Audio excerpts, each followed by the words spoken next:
Good morning, Junkyard. Nice to have you here. Good to see you. Good to see you.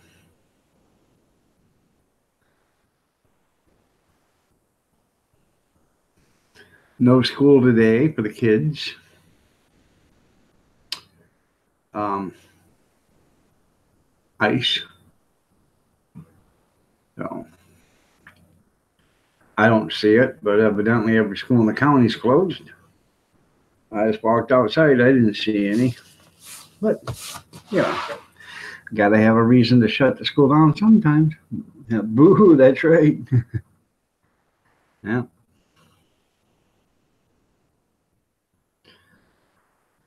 Good morning, Christy. Nice to have you here. You're looking lovely as ever.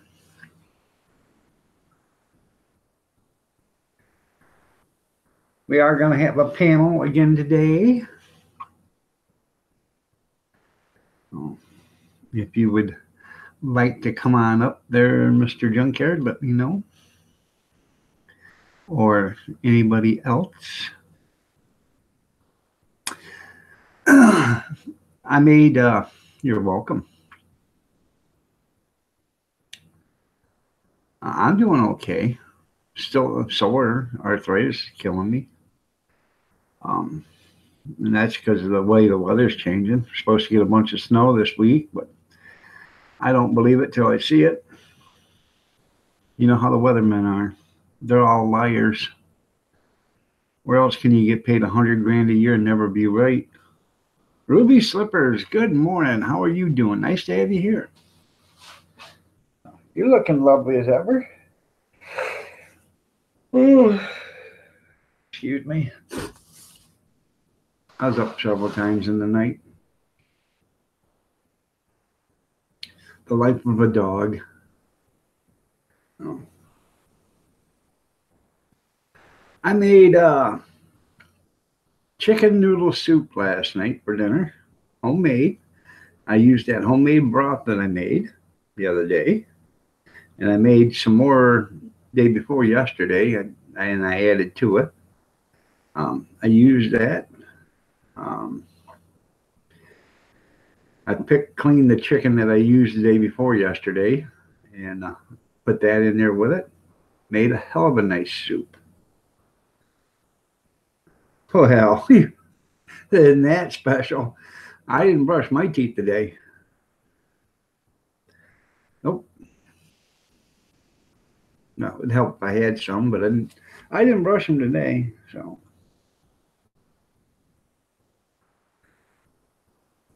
yeah, they always show it.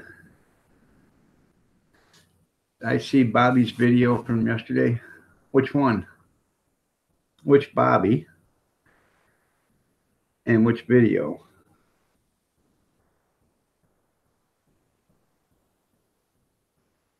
Oh yeah, they do, John. They pay good for not working, for not doing the job.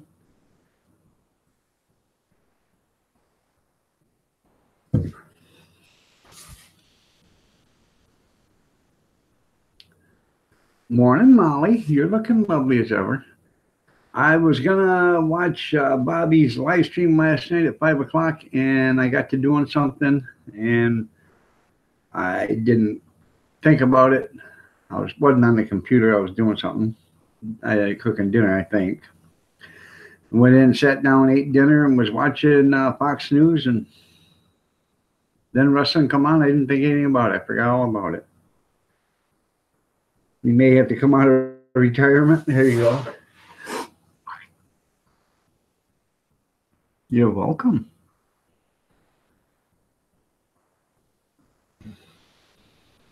I'll call. Oh no, I didn't see that. I'll have to check it out. Was it a live stream or just a regular video? No. He wrote me and told me to be on at 5 o'clock, and I give him a thumbs up. And like I said, his 5 o'clock is my 6 o'clock, and I know I was done cooking dinner, but I was eating dinner. So, in fact, I didn't even. I did a video of it, and I put it in the computer, but I didn't do any editing or anything. I went in and sat down and was watching TV. Okay.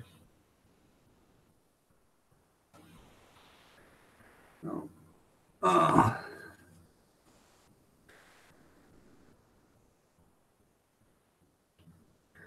I'll have to check it out. Well, Annie, 411. I'm sorry. I'm sorry. But I'm on till 6:30 your time. Oh. But I'm glad you're here. I am. Good morning. Can't sleep? Well, if you can't sleep, there's no better person to stay the night with than Iron Dog, 63.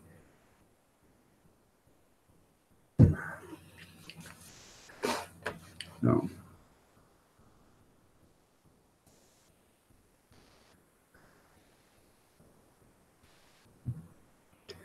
I don't know. I got like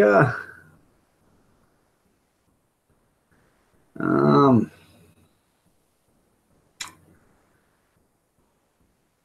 I got like another I don't know, 15 or 20 channel followers over the last few days. I think it had a lot to do with my nasty Poslosi video. I thought that was pretty good. And Annie Star 411 has 4,165 channel followers. She does have a crap ton of videos. So if you guys want, go ahead and check her out. Show her some channel love if you haven't already. So, yeah. Well, this is how I spell her name there, Annie. Amber, good morning. You're looking lovely as ever. Nice to have you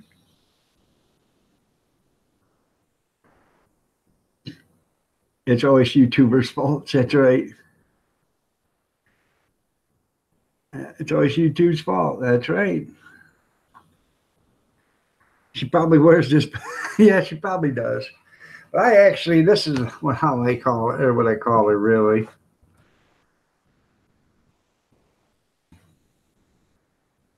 Nasty Pislosi.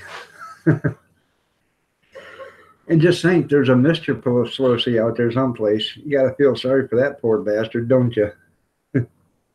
Well, thank you, Amber. I'm feeling handsome as ever. That's right. Punk J, good morning. Nice to have you here. Good to see you. Good to see each and every one of you.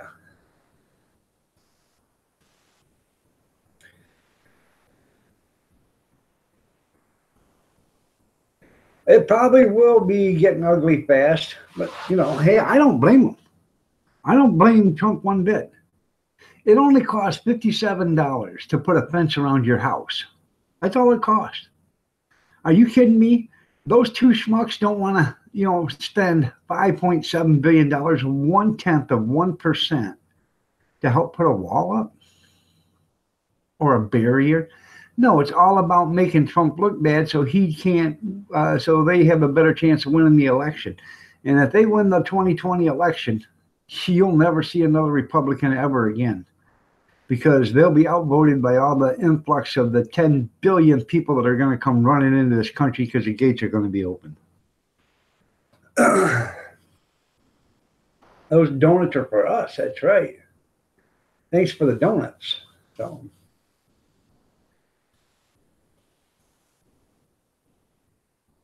Yep, they is. Good morning, Gene. I uploaded.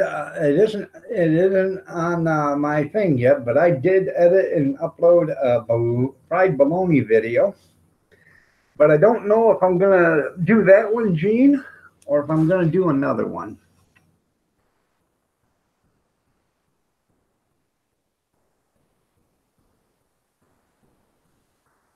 Yeah, that's what I don't understand, Annie. You're right. Good morning, Dirty Dog Diggers. You're looking lovely as ever. Did you get a new pair of work boots? She's my truck driving friend. I noticed somebody's late to the party. I won't mention her name, but it's in the. So that's right. Do both. I will. The new one I'm gonna do is gonna be on one of them. I'll put it on a French, one of them big American sub buns or whatever you want, one of them big ones that are about this long. I'm thinking about doing a fried bologna sandwich on that one. Wouldn't that be delicious? Oh. I gotta run to the store because I eat more BLLOGNA. I eat more bologna. I want to get some nice firm tomatoes and slice them up. If you're going to have a fried bologna sandwich, you might as well have some sliced onions grilled in the, fried in the frying pan, put on top of it, some nice onion. So it's going good. I just done one Saturday. I got one 9th of February, and I got one the 23rd of February. I'm keeping the doors open. Yeah, only doing one or two a month, but I'm doing more than everybody else is doing up here. So, no, that's right, Christy. FFP, good morning. Nice to have you here. You're looking lovely as ever, Howie. Oh.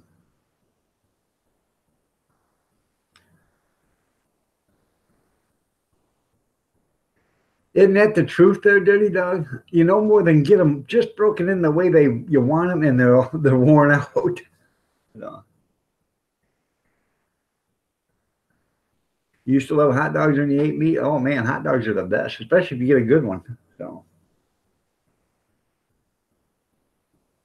oh, we cannot forget the slice out. That you know what, Gene? That'll all be cooked. The jalapenos, I'll put some jalapenos on it. They'll be cooked because there ain't nothing better. I'm telling you. If you guys go to Subway, okay, go to Subway and get any sandwich you want.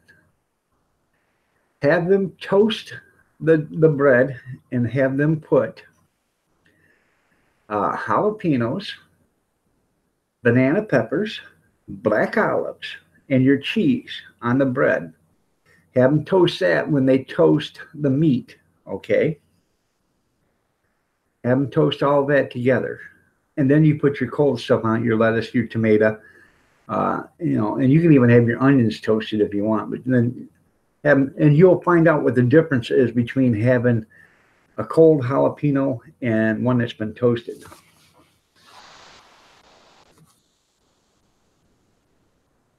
You need 5 more to get 560. All right, man, that's pretty cool. No.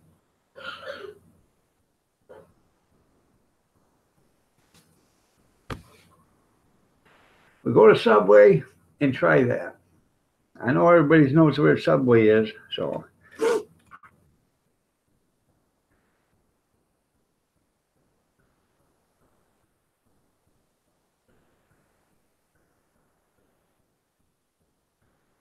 That's get the edge pull stops the gravy. There you go.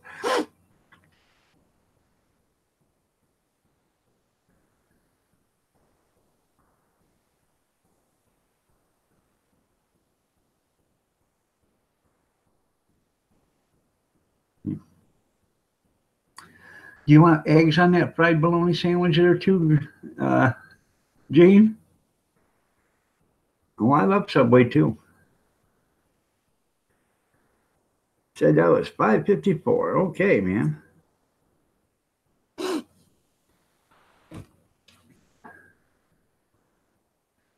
Yeah, well, it iced here, and all the schools are closed. And that's what they said. It iced here. I walked outside, and I don't see no ice. So, I don't know.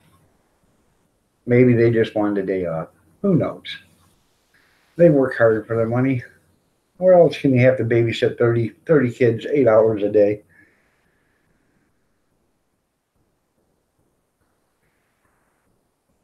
by the boss of the swamp? No, I have not.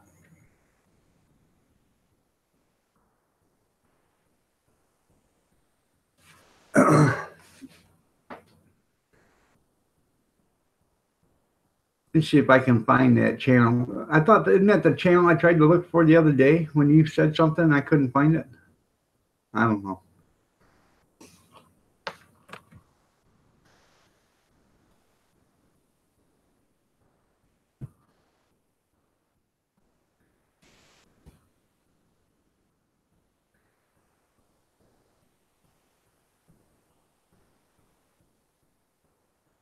Boss says swamp off your self-reliance. Okay. I am subscribed to him.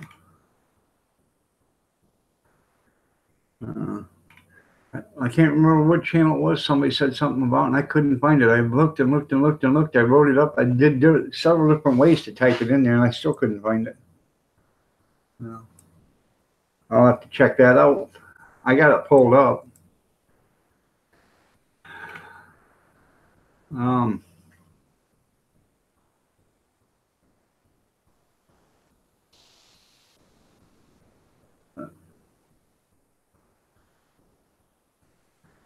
Jalapenos, pepper jack cheese. I got pepper jack cheese. I was going to throw pepper jack cheese on it, Swiss cheese, eggs, jalapeno. Now you might differ with me, but I'm going to throw Miracle Whip on mine. So, but I won't tell you that. I'll say mayonnaise. So, or I could go mustard or hot sauce.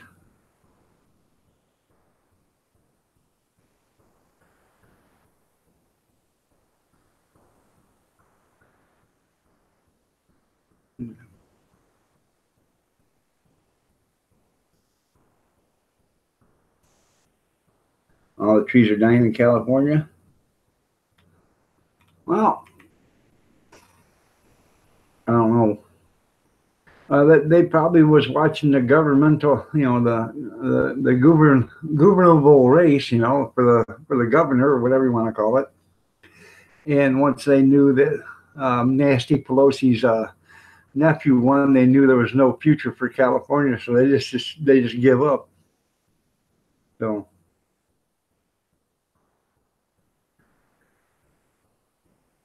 Huh. Oh yeah, that's they don't understand that radiation's coming this way, and it's bombarding the coast. So, thank you, Japan. If there'd be a way to get that shit taken care of. They need MacGyver to go in there and shut that that nuclear reactor down. All he needs is a piece of aluminum foil and a chocolate bar. And I'm not talking about the MacGyver now. I'm talking about the one from 30 years ago. You're right. I'm afraid for my grandkids too. And it's not so much because of the planet, because the planet will sooner or later survive. It'll take care of itself. I'm just thinking, you're right. I will show that. They're crazy bastards. You're right. I'm just thinking the way things are going now, the way our government is, and I know that doesn't affect you guys so much in out of country, but sooner or later it will, because you can see it happening in Germany, you can see it happening in Switzerland, Sweden, you can see it happening all over. The influx of migrants coming from one country to another and overrunning the borders, and then thinking they can make the country their own, like their old country. That's what gets me. We got thousands of people want to come to this country, but they're waving their old country's flag. Well, why are you waving that? If you're leaving that country, leave that damn flag there too, because that country's not our country. So, you had to resub me? Okay. It happens to me all the time. on a second. My son's Facebook messaging me.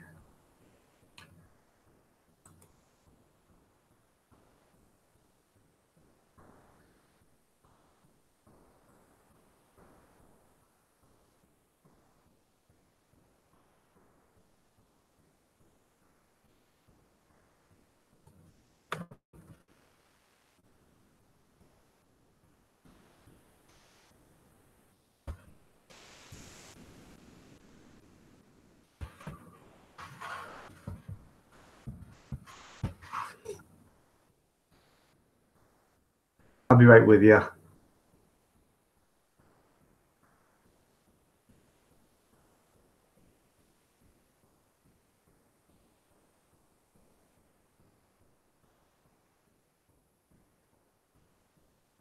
Sorry about that. You wanted to let me know there was no school today.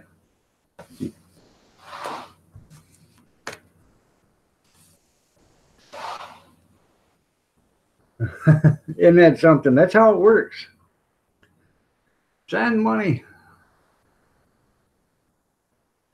Big Steve. Good morning. Nice to have you here. You have life counts, so you see them come and go? Huh. I don't even know how to do a life count. So.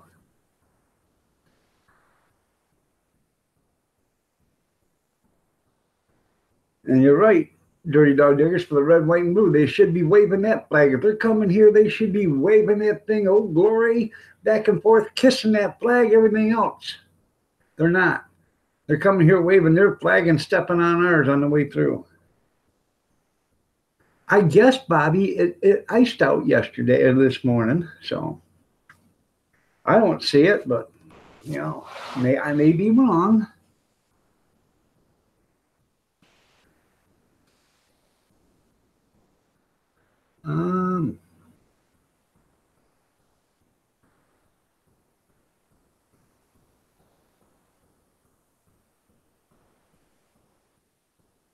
That's right. Nobody accounts for the ocean floor.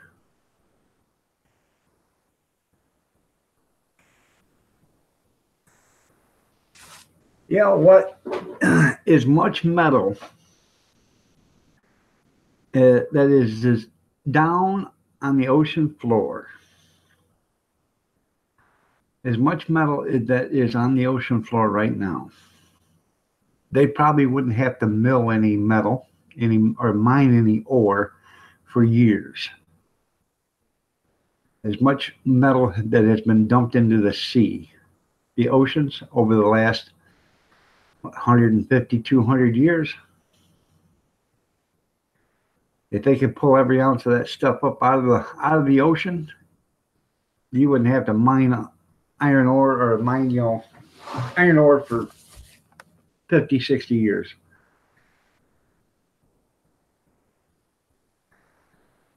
That's right. Send it to Alabama. So we're supposed to get some too, but I won't believe it till it gets here. No.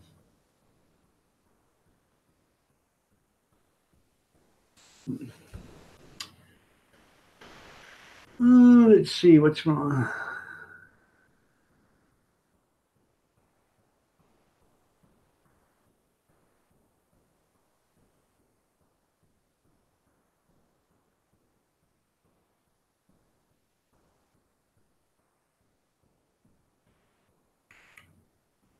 Has someone say something?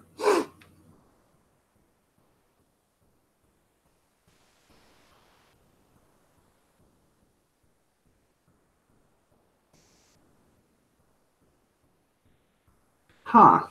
Okay. Good morning, Picker Rick. Nice to see you. I have rheumatoid arthritis really, really bad. I go to pain management. I have to take pills for it. And this actually, what it's for is to keep the swelling down. You can see it right there. See how white that is right there? I can't even, if you guys can see. That's how close I can get my fingers around. Okay, that's how close I can get my fingers around. Now,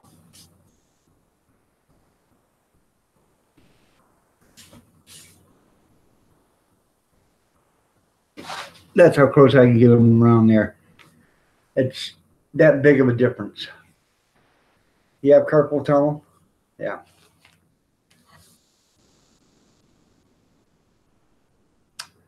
You mean the warm wax? I got one of them machines. No, I they want me. I can't remember what it was, but they wanted me to take a shot. So they said, well, it's a little pricey, but we'll call, and have them call you and set it up. So they called me and said, well, that's great. Um, how would you like to pay for this? I said, doesn't my insurance cover it? Um, no. I said, well, how much is it? It's not that expensive. I said, oh, well, how much is it? Well, when somebody says it's not that expensive, hold on, because it is that expensive.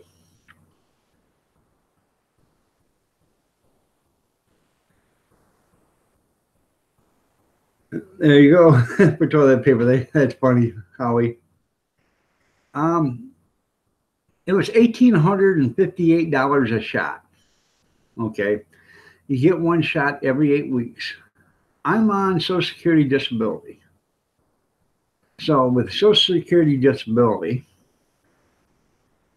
that is 1 month's pay for a shot every 2 months. So 6 months a year, I'll be paying for shots.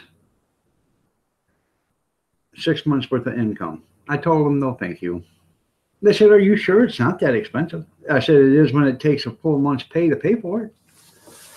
I said, by the way, I bet I can fly to India, take $1,858, fly to India, stay a month, get that shot, and fly back home and still have change left over.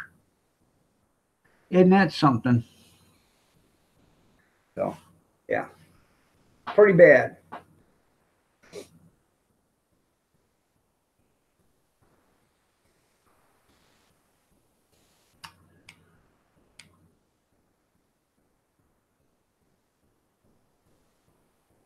Think you smoked a seed? Wow.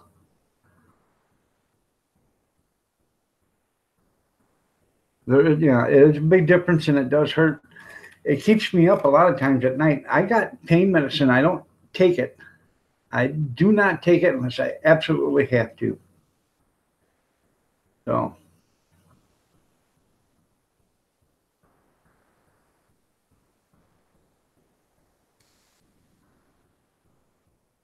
yeah, you're smoking seeds now. So,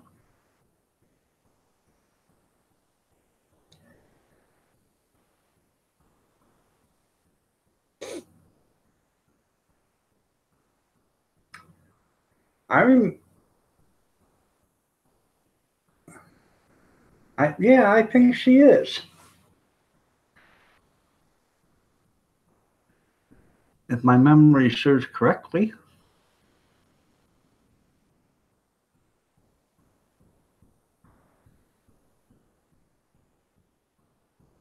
Why are you just now going to bed? You got your days and nights mixed up? You been out cruising through YouTube land, surfing? Have you? Have you? Have you? Amber? Amber? Anybody? Anybody? Amber? That's right. Stop smoking that bammer weed.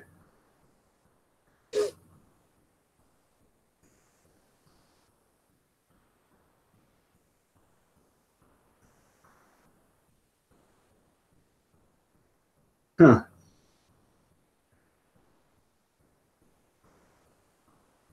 And you don't feel nothing. Yes, Big Steve, about 2.5, 3 months ago. Remember, you guys sit there and talk back and forth, back and forth, back and forth, back and forth.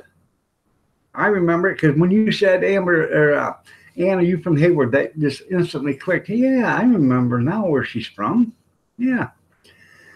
Stephen, quit smoking that stuff. Quit snorting that stuff. Get your head on straight. Go put your head underneath a faucet and come back. Your sleep disorder. Your sleep disorder starts at the end of the computer. I know what your sleep disorder is. You're staying up all night YouTubing. Get some sleep.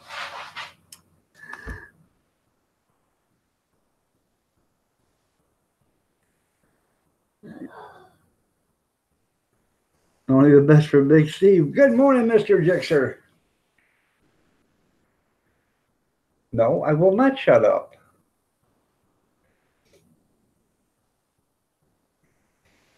You're going to open up a YouTube rehab?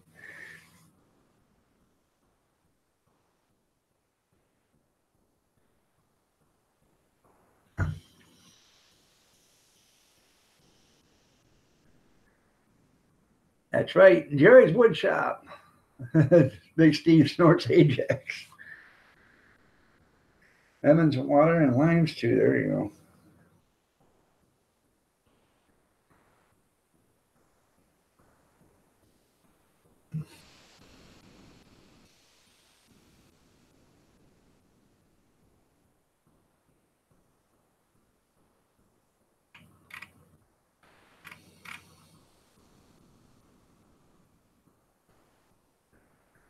Need coffee to talk. All right, go get some coffee.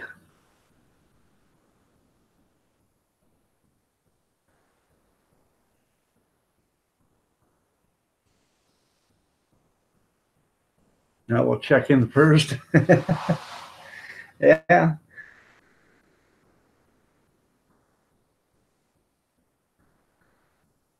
That's right, Kevin. You tell him. If I shut up, the live stream would be pointless.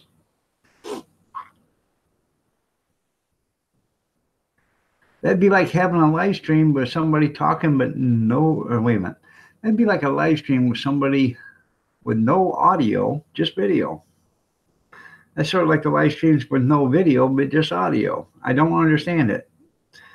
You know, a lot of people do it. I just don't understand. If you go to somebody's live stream and there's no video, there's just a picture of them and you hear them talking. Now, tell me if I'm stupid or if I'm not, but if there's no video and it's just somebody talking, isn't that radio? Just saying. Isn't that radio? This is YouTube videos. Okay. Video. So you can see me, I can see you. No, I can see you, you can see me. Or you can see me while I'm trying to see you. Video, not radio.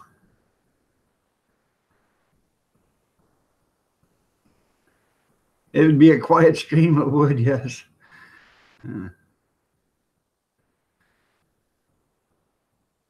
Do that Reaper in a line, he says. There you go. No. Yeah. Yeah, no, audio podcast. I just don't understand it. If you've got the capability, and that's what YouTube is video. Why don't you turn the video on? I just don't understand it. It does not make any sense to me if you don't have if you don't turn the video on. You know, it just doesn't make any sense.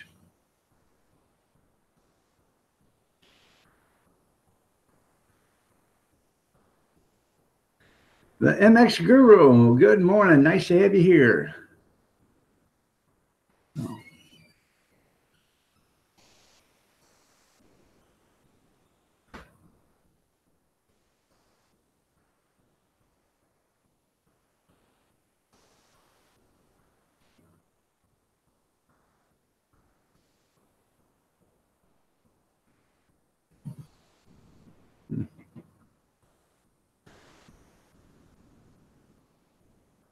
Restless leg syndrome, Kevin, RLS.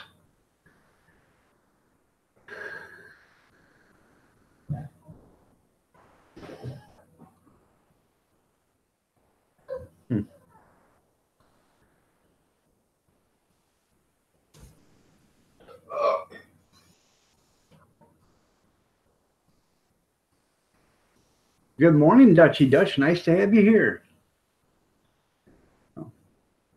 Yo, yo, yo, Johnny Franco. Good morning.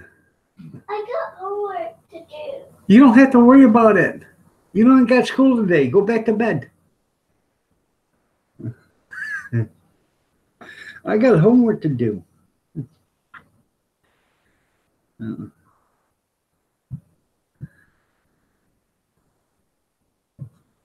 You probably could succeed in the tap dancing competition. That's right. Yeah, sooner or later you'll be old too, there, Big Steve.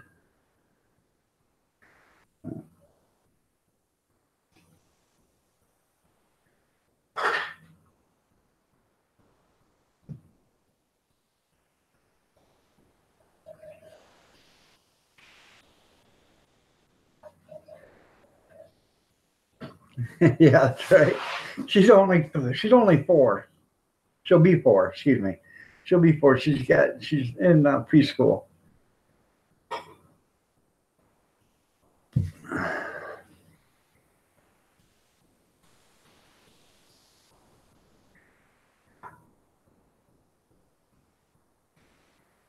You better not make no old comments toward me.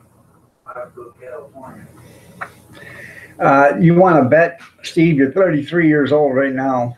You're going to be old here in another 5 years, because that'll put you 38. Okay, that'll put you 20 years older than an 18-year-old. And when an 18-year-old looks at you, they're going to call you an old man. Trust me, it has happened and it will happen.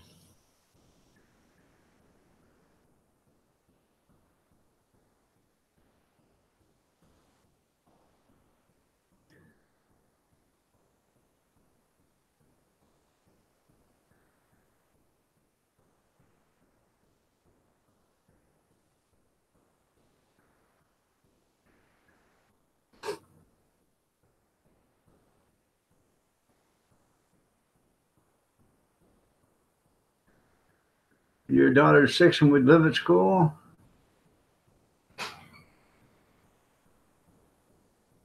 That's That's like waking up and saying, "I can't wait to go dig this ditch today." That's right. That's right.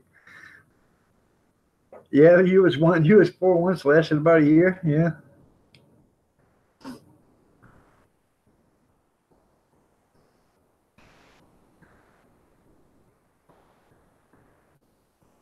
I will watch it. Bobby, I'll watch it. I was just somebody asked me if I'd seen it. I said, "Well, I was cooking dinner. I got dinner done. I grabbed my dinner and walked in and uh, turned on Fox News and was eating my dinner. Then watched wrestling last night. Forgot all about your live stream. Sorry about that, Bobby."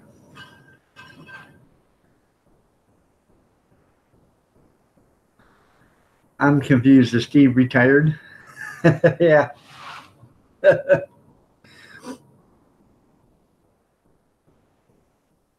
Your birthday is next month on the 22nd, February 22nd. That's pretty cool.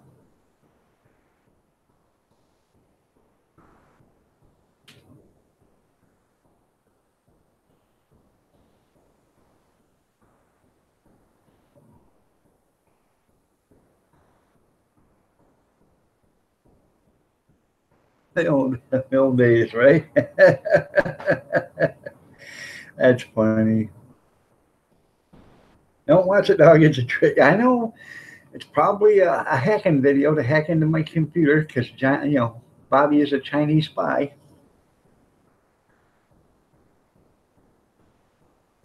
600. Okay. Well, you should be able to get 600 by that. That's a month and 10 days away or 8 days away.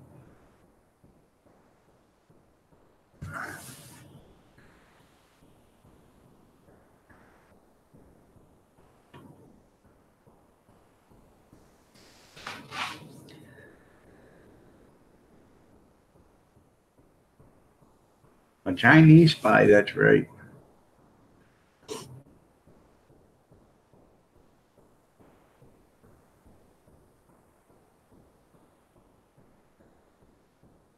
Playing the RG virus. That's right. He is looking handsome as ever, isn't he? Well, He does look a little bit like Putin, doesn't he there, Bobby? Just a little.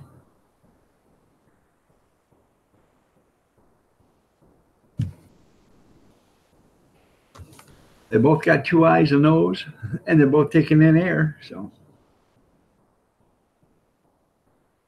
well, what does Amber know? She's she's delusional. She's been up all night, but take it for what it's worth, there, Big Steve. Something was out about Bobby. Yeah, I'm just kidding, Steven. You're lovely as ever, Big Steve.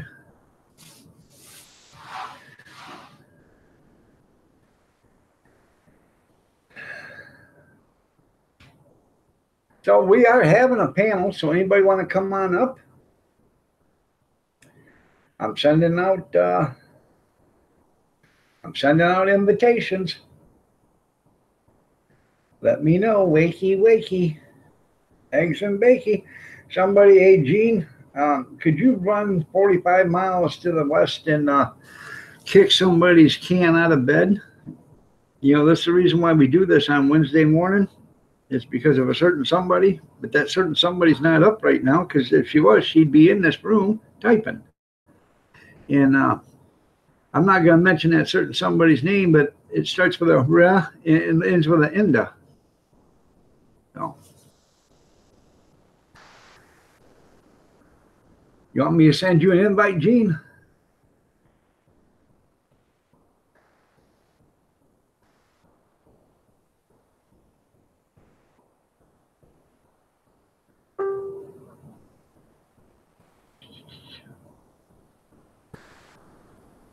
If I can get it to come on.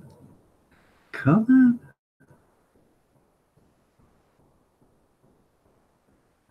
on. Isn't that something?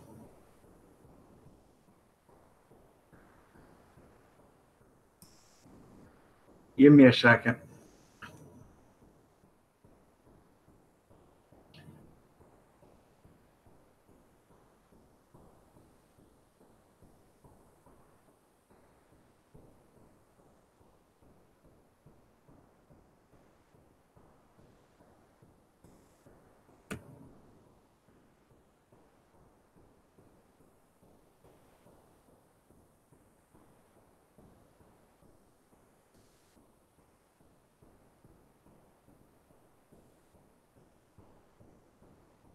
Okay, I got it sent to Gene.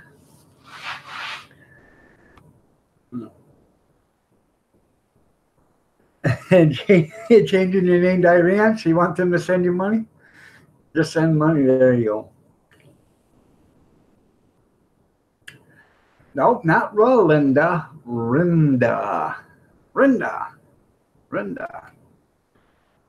Okay, I think if you say it 3 times, it'll show up. Rinda.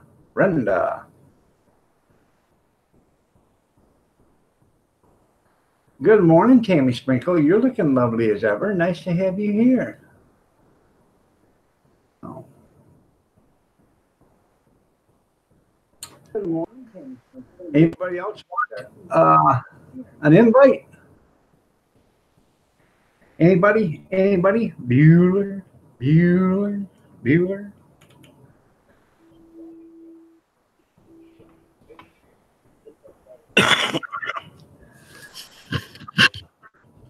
Mr. Chambers, you're looking lovely as ever today. Oh, you fine.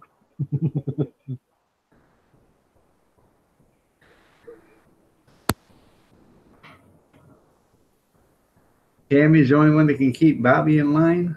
I understand that.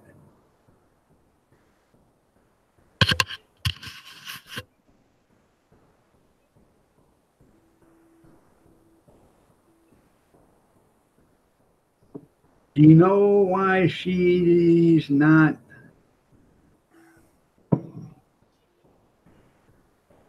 I don't understand what you're saying there, dirty dog. Ninen?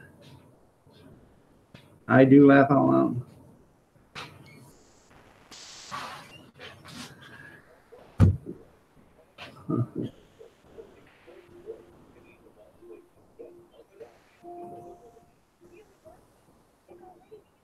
Is there a reason why she's not here? Yeah, she probably got drunk. Well, I know she was hurting, but she said she'd be here bright and early. So your grandson's name's Grumpy? Huh. Okay. Yeah.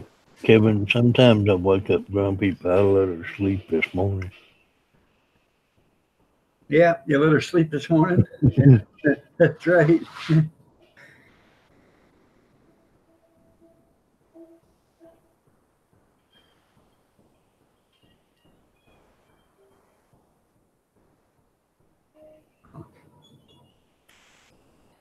I don't know. All right, there, Dangerous.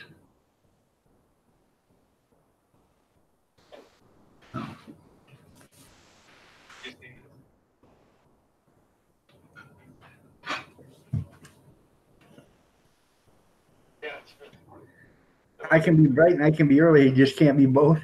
That's okay. Good morning, Charlie Tiller. Hey, Mr. Chambers, you take over for a few minutes. I gotta go get me a cup of coffee and visit the little boys' room. I'll be right back. Okay, go ahead.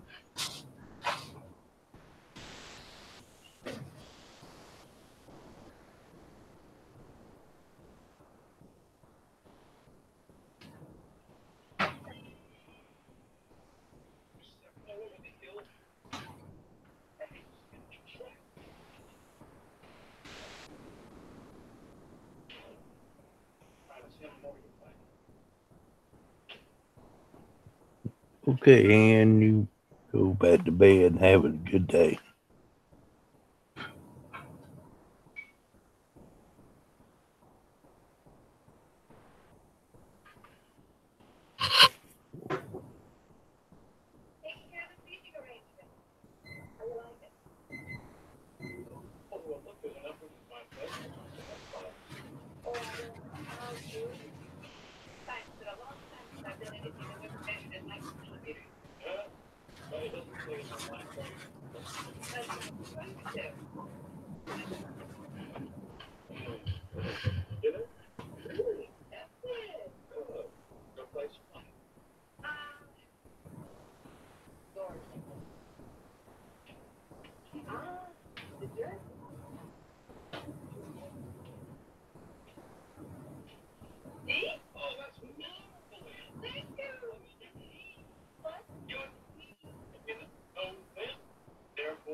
Yeah, Bobby, they're saying close to a couple of feet this weekend.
Yeah. Bobby, how much snow you want this weekend? I'll ship you some down.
Oh, Bobby, shoot, I was gonna send you at least a foot. We getting a couple of feet.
Yeah, Bobby, Tammy out, voted you.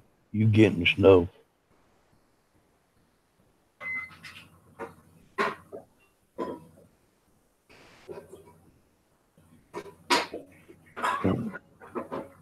Jerry, I'm up in Maine.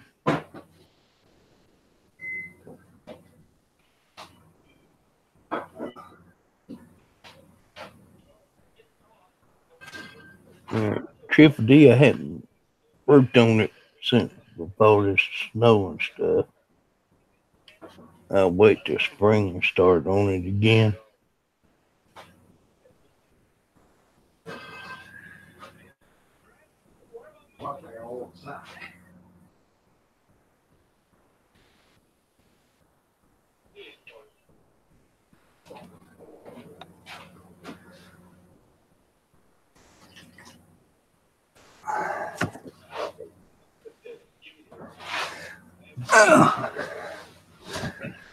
Thanks. Sorry about that. I had to make a pot too.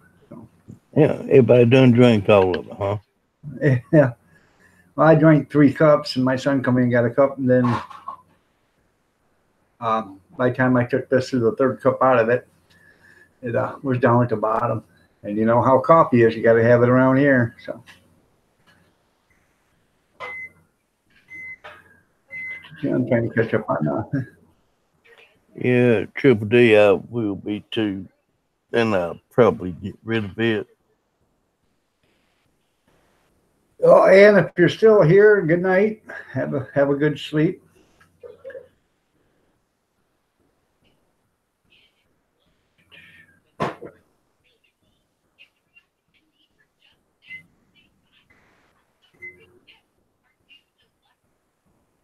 Um,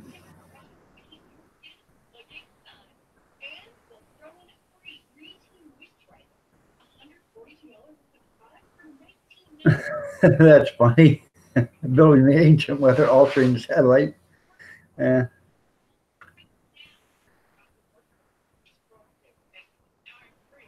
Uh,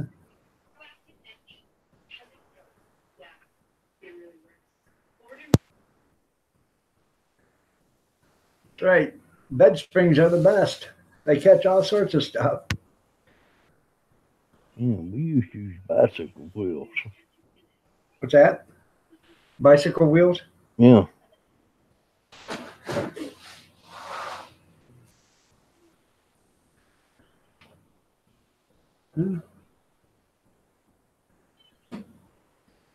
Actually, get yourself one of them uh, bed springs from like an old, like from a baby bed. You know, the metal ones back years ago, they had the metal frame that you put the mattress on. Strap that to your pole up there. That'll be the best stand antenna you probably ever had. And it's not that heavy either. So, you know.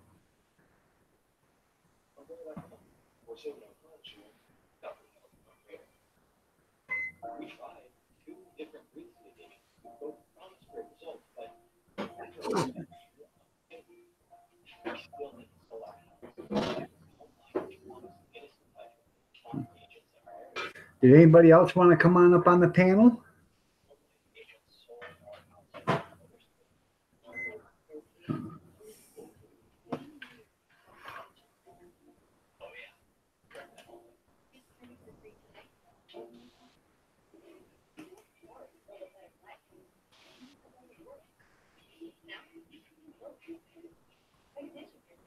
Oh, okay. So I will exclude you from it. Okay, Big Steve. Good morning, Angel. How are you doing? Nice to have you here.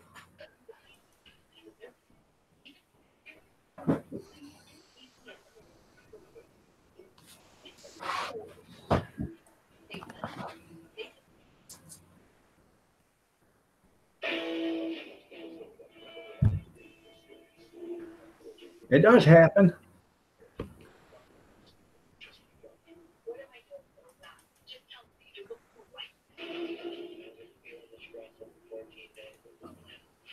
Okay. And why is that, Big Steve?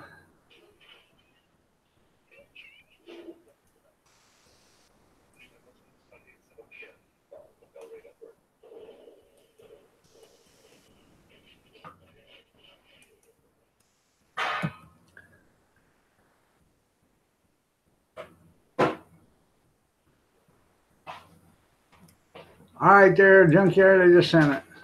So.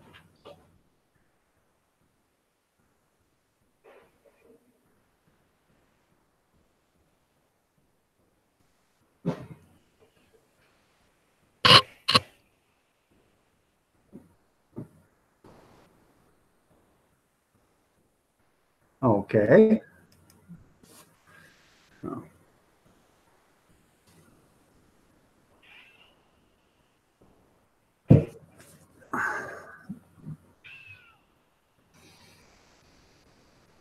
So anything big on the horizon there, Mr. Gene?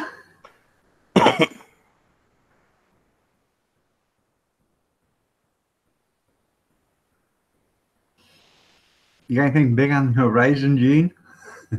Yeah, You got any that. big plans? No, you haven't had your coffee yet? Okay. Yeah. Here, let me show it to him. Don't take it down yet. There you go. That looks like you, Gene. It does. It looks like how I like you. Yeah, Yeah, it's hard to hold them false teeth like that in. that's right. That's funny.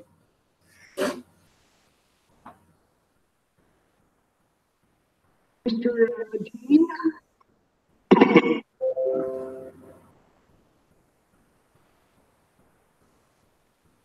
I know exactly what you're saying there. I just got a message.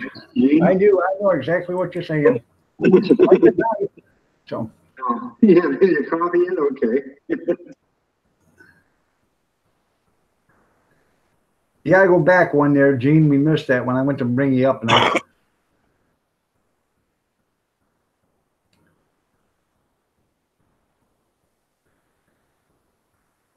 what was a vampire?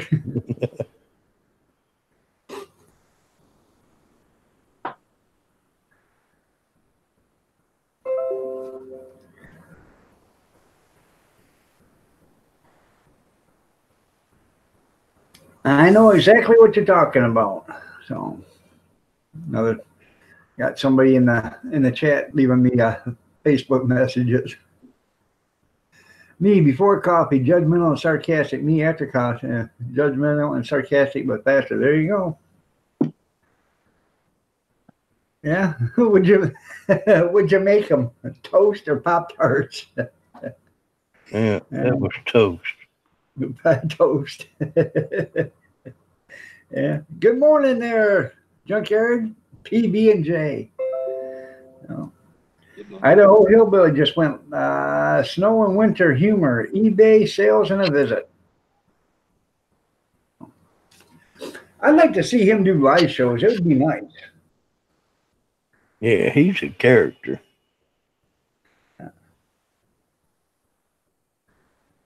Three ingredients you winded. Yeah. Boy, actually, did you forget the glass of milk or didn't the kid get one? Or didn't Grumpy get one? It was difficult. He tried to figure out how to get the lid off. Righty tighty, lefty loosey.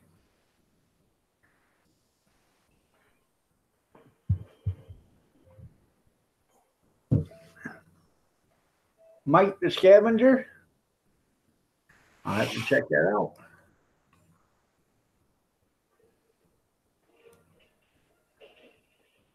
Kevin probably does that Cheryl with beer.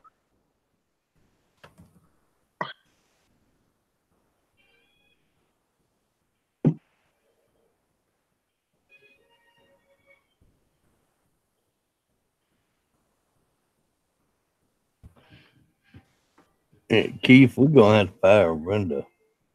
I know. Darker pay. That's right. I'll have to check that channel out there, Mike the Scavenger. I like all that kind of stuff because I can't remember Dumpster Couple or dumpster diving couple or something like that. They used to be on my list, and I don't know if they shut their channel down or not, but I haven't seen anything from them in probably a year. No, I got you know how to say this. Okay. So. Ooh, I hear a 3-year-old terrorist coming down the steps. I'll talk to y'all later. Y'all have a good one. See you, Gene. See you later, Gene. Is that what he said?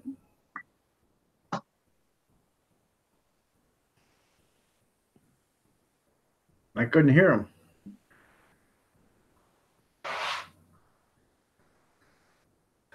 Oh. You're looking lovely as ever there, Mr. Junkyard. Well, thank you. I know. Pretty hard to get that damn good looking this early in the morning, isn't it?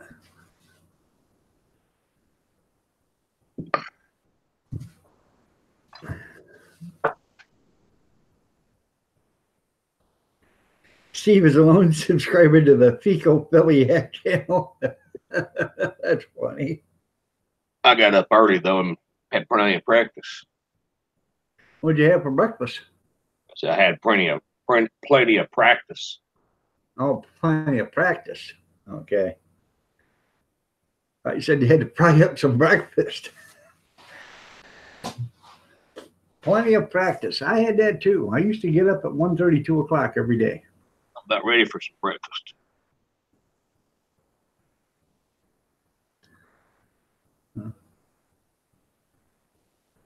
I think we're all ready for spring, and winter ain't even just got here. So,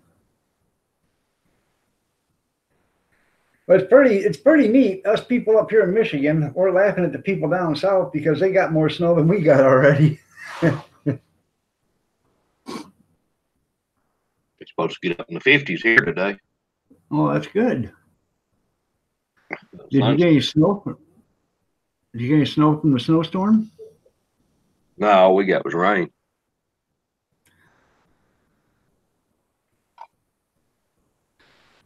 That's all we get is rain in 3 days. Yeah. Huh. That's right. They're Big Steve or Kevin. Yeah, Big Steve did specify human. Huh. Interesting. They said we might get Sunday morning, maybe. Oh, yeah. 60s in Alabama today. Well, that's pretty nice. I don't quite agree with that. You should get down to around the 20s and get about 1.5 feet, 2 feet of snow there, Bobby, so you guys can enjoy the full effect of all 4 seasons. Because that's what it's all about, enjoying all 4 seasons.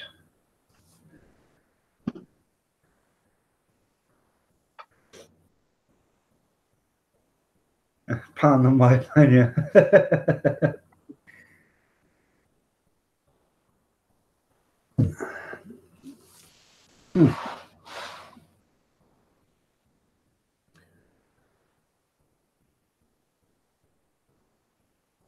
It is kind of nice, so isn't it there, Christy, that Kevin comes in and puts himself out like that just for our viewing pleasure?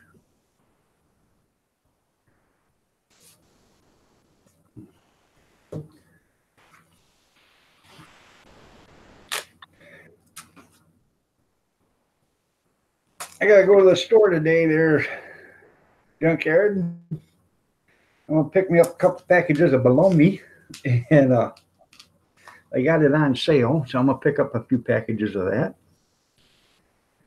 And I'm gonna make me one of the biggest bologna sandwiches, fried bologna sandwiches you ever seen. Would you score anything yesterday at the thrift store? Nope. I went there. I'm still looking. I'm on a mission. I'm looking for some garage lights, and I went through and I seen some stuff, but nothing really piqued my interest. Um, they really don't haven't gotten anything in the last couple of weeks. So I just I walked in, looked around for about 15 minutes, couldn't find anything that I couldn't absolutely live without. I did find a small Santa suit for somebody probably around 3.5, 4 foot tall, about the size of my granddaughter's. Um, I should have picked it up yesterday, but I didn't. You probably bought them out. Probably. So, but I think I might go back in this week and see if they still have it, because every day is a different color tag and it's a yellow tag. So if they have it on sale again, you know, if the yellow tag comes up and it's still there, I think I'll pick it up. But I should have picked it up yesterday and I didn't. I think my granddaughter would look cool in it. So for Christmas next year, but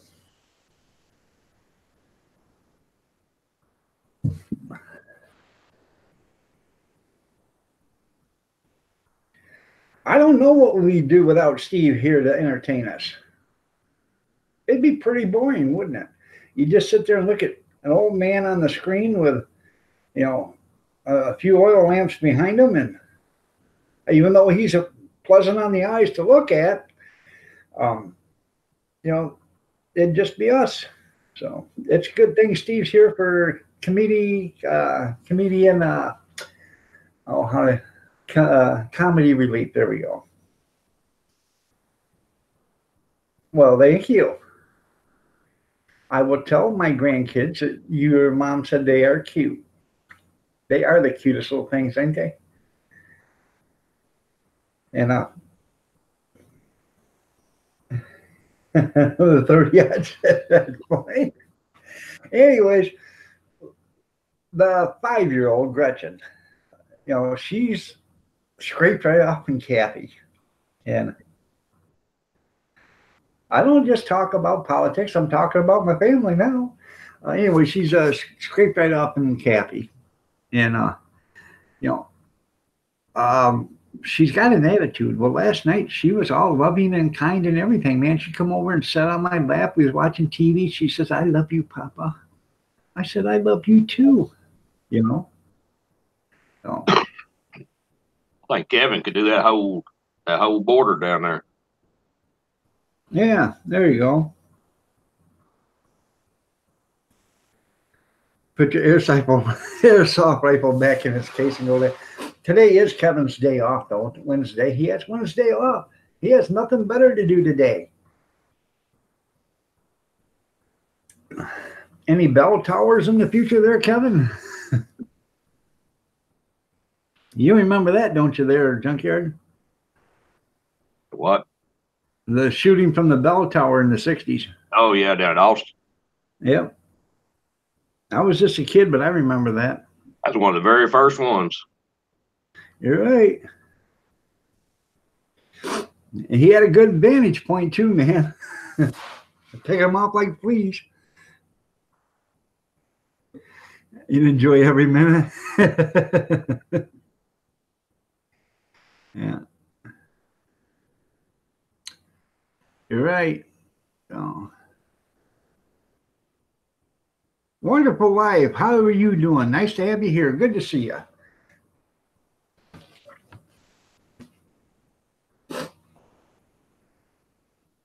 Greetings from Australia. I come from the land that down under. It's about all I know of the song. Golden Earring, though. I do know that, right? That works. That works pretty good in Korea. Yeah. Yeah.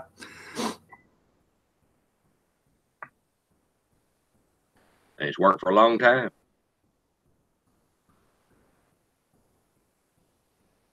Are you having yourself a Vegemite sandwich there, wonderful?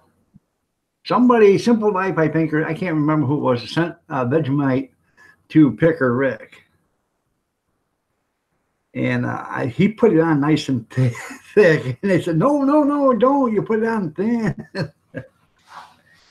Yeah. So,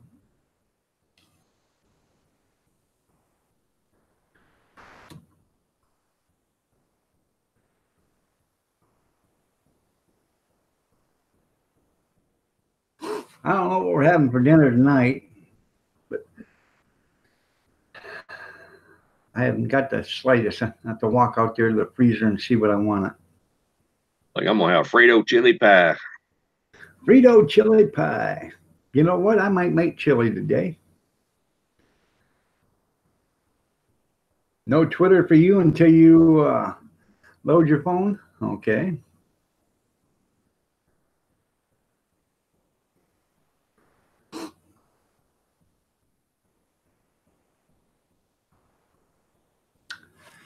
I'm in Facebook jail, sort of. I'm in. You just had an earthquake? Well, hopefully everybody's okay. That would just stay walking through the house.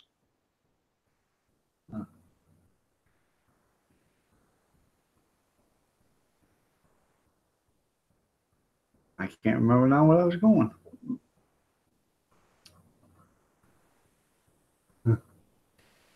I know I'm gonna have. I think I'm gonna make chili tonight for dinner. So I've got. Sure, you didn't pass gas. A rumble from down under. Yeah.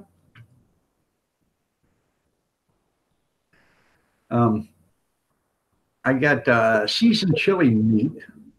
I bought the store. They were selling hamburger. Hamburger was like $2.99, 80/20 or whatever. Yeah, I think 80/20 was $2.99. And they were selling this seasoned chili hamburger for $2.39 a pound. And it's, from the Gourmet Kitchens. And this stuff is regularly $7 a pound.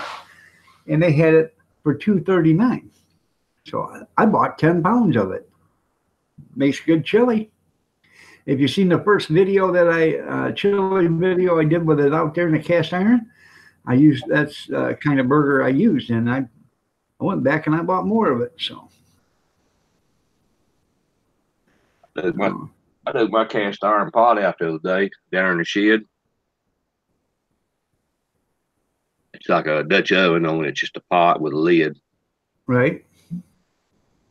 I gotta find my Dutch oven. It's got the legs on it. Right. I think I know where it's at. I've got 2 or 3 cast iron skillets I need to gather up and clean up. Yeah. No. It's tenderized chili meat. That's roadkill. Seasoned is something different. Good morning, Jeanette. How are you doing? Nice to have you here. You're looking lovely as ever. That roadkill's already tenderized. That's right, tenderized. I ain't got dentures either. I can't afford them.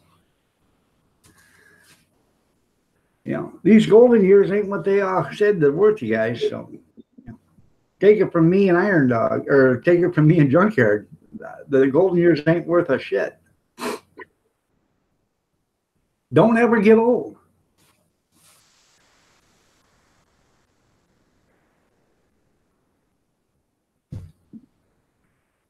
And when you get to about 30, count backwards.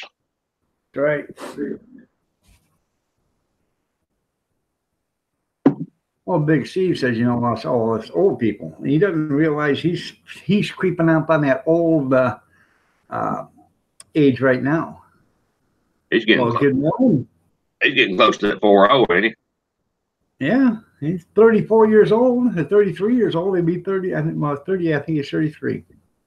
33 or 34. So. Blind Mama Messy Kitchen. Good morning. How are you doing, Jerry? Nice to have you here. You are looking lovely as ever. He's already over that 3-0 hill. That's right. He's 12 years older than he's 12 years old than an 18-year-old teenager. So.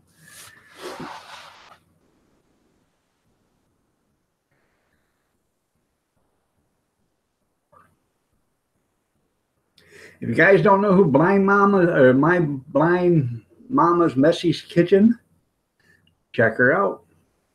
Lovely lady, does a lot of good cooking videos. Check her out. And in fact, she was the first one to win one of my videos. And speaking of that, I just remembered I got to send a PayPal out. I keep forgetting it. I got to send a PayPal out to Sandra's Homestead's son, Fluttergasted. So I got to send that out to him. I keep forgetting that. Right, pay interest on that. Yeah, might as well. You're surprised I can speak clearly without teeth? Well, you know, Steve, you just have to overcome your adverse conditions.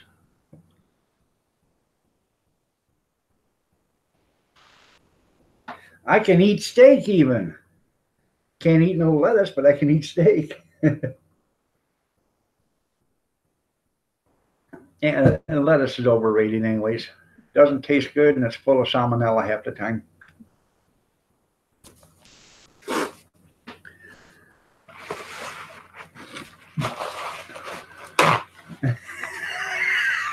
Oh, God. Kevin, why, Steve? You pull out the lobe. Let me powder my nose. I'll be right back.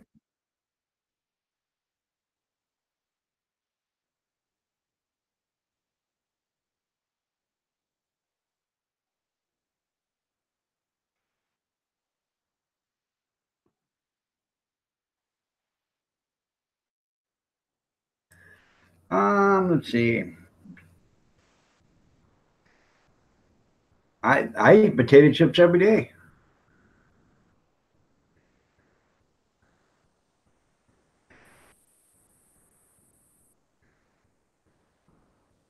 I can't show that.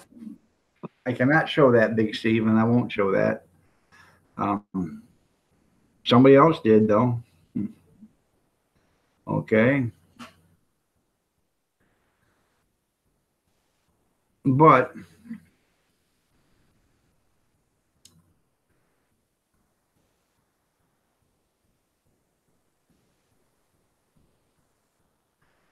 I don't know. Do you know, Junkyard? I don't know. Do you know? I don't know nothing. No. I don't admit to nothing. I tell you what, when you start admitting to knowing stuff, that's when you get in trouble. Because people start asking you questions. Then they want advice. And then sooner or later they say, hey, can you come over and do it for me? You don't admit nothing, you don't volunteer for nothing. That's right. Then you're in the service. Learned that a long time ago. That's right. How many of y'all are backhoe operators? Nope. Put your hands down. Yeah, you know what a backhoe is, don't you? They ever run a backhoe? Yeah. Yeah. Not me. Yep. Don't even know how to start it. Yeah, that's right. Well, in the military, a backhoe is a shovel. Yeah. What's really funny is that dump truck drivers too. Anybody know how to operate a dump truck? Yeah, I do. Yeah, perfect. It's wheelbarrow. Yeah, that's right. Get your wheelbarrow. I ended up, I had to clean, there was like 4 of us. And we had to clean the shooting range. Okay. And it was an inside shooting range. And we had to go there and clean all the lead out of this thing. And I mean, we took out, I can't even realize or remember how much, but we took out so much lead. First of all, you took the shovels, and you started digging it, and some of the stuff was hard as rock. And what it was is the lead was so hot and it kept hitting one another, and it would, melt on, it would fuse together. Well, then you take you break off the crust and get the lead out of it. And then we had to take the sand out of here. And we took out, I'm guessing probably 1,000 wheelbarrow loads of sand, at least.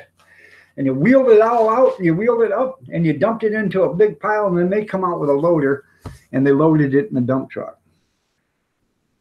I think it'd have been just as easy to tear down the building, but no, they didn't want to go with my suggestion. We growed sod out there for a while. We had 30 acres of U3 Bermuda grass, Arizona Bermuda grass. Anyway, we had a sod cutter, and I took a load of sod up to the Stringtown prison, and I had a dovetail trailer 1 ton. I think it was 10 pallets on there. I was overloaded. Anyway, I got all the way down to that baseball diamond where they was going to lay that sod.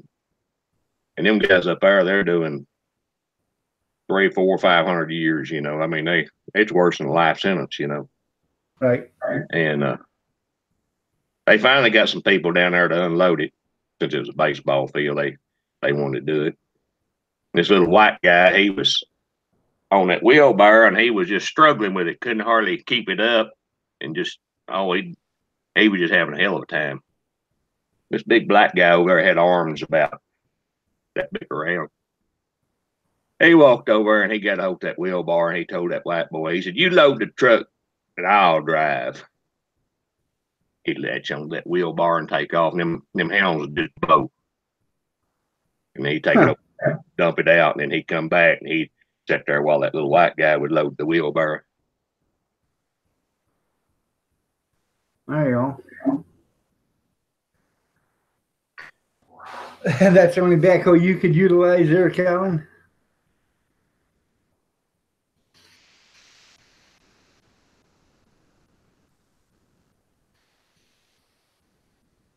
Now, when, I guess about 25 years ago, I was working for, I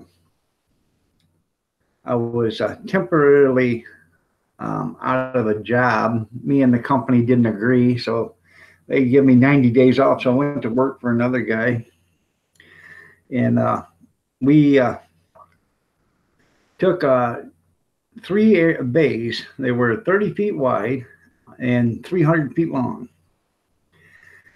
and we put 10-inch culvers in them, all the way through, plastic culvers, drain pipe, or whatever you want to call it. And we took them down, from one end to the other, then looped them around, come back, and made big under, through that hose. Then we filled it full of dirt. So you had to pack all this dirt around all these, pipes. And after we got the dirt packed around here, we put 10 inches of concrete on top of it. But in order to get the concrete in there, you had to walk it in there with a wheelbarrow. And it was a nonstop pour.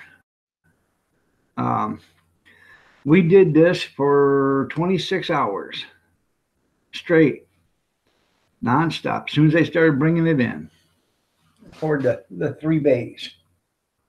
I used to do that when I I'll worked. tell you what, I was When I was working for Brian Root, and up on them pipe racks, they would bring dirt in there and dump it by the wheelbarrow, and they'd have them whacker packers, packing it. right. And they come in there and pour concrete on top of it. Well, congratulations, Brandon.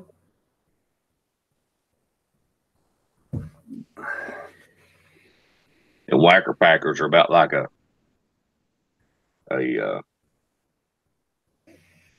what do you call it?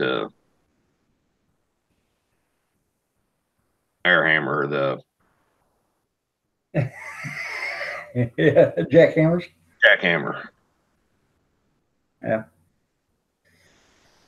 I used to run we had jumping jacks, and we had the vibrators, Jumping jacks are something, man. You get them jumping jacks up in there, you better be holding on to that thing. No. Kevin said he's not much of a man as he used to go. He can't operate heavy equipment, never worked on engines, wasn't in the military, but he did stay at a Holiday Inn Express one time. So, congratulations, Kevin.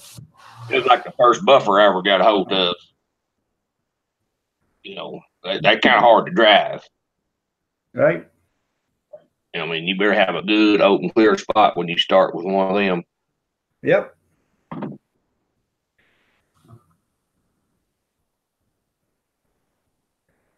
I tell you what, the first time I remember running a roller, you know, that was something too. I never operated something that, you know, bent in the middle.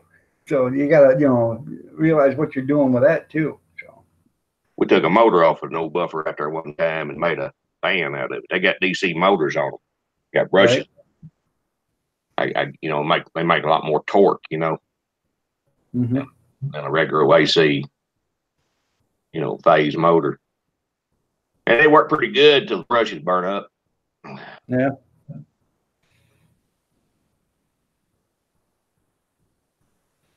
The first ad you seen on Bobby's channel was for a pair of pink panties. I can believe it. I don't know if you guys have seen that nasty Postlosley and Charles Scammer video, but I have a Trump video. I have a Trump commercial on it. So I thought it was pretty cool. Was that a Fredericks commercial? Huh? Is that a Fredericks of Hollywood commercial? You mean for Bobby? Probably.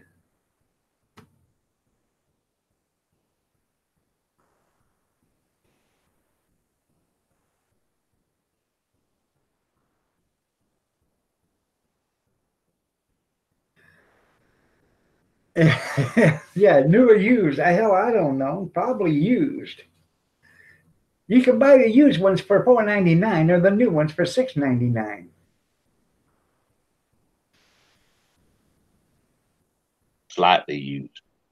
Slightly used, yeah. I seen a picture on Facebook. Person brings their car into a mechanic because it's making a whistling noise. They don't know what's going on with it. One of their friends had strapped a harmonica onto the front of the engine. That was funny. Oh man, I started laughing when I seen that. Yeah. I know a guy that put one of them deer whistles. Uh-huh. He put it on there backwards. Yeah. The deers would all run away from him. Huh. You know, usually they just attract them.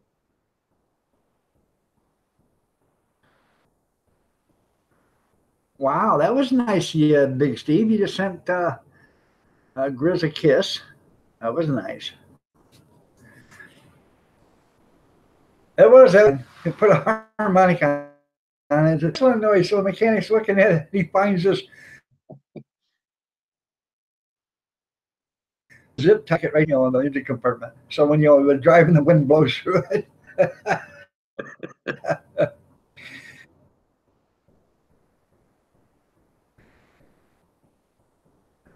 Yeah. Yeah, you can buy new ones at Walmart for $2, but the girls on the internet want to sell used ones for $25. I don't understand that. Yeah, soil panties. Yeah, they strap them to a dog and have the dog walk around for an hour with them. It's the ambiance.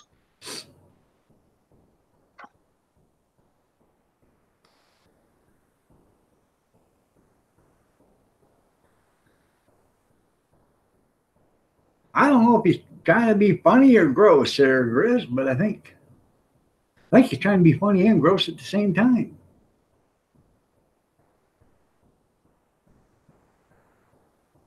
See? He just said it, funny and gross, Grizz. I think that's a West Coast thing.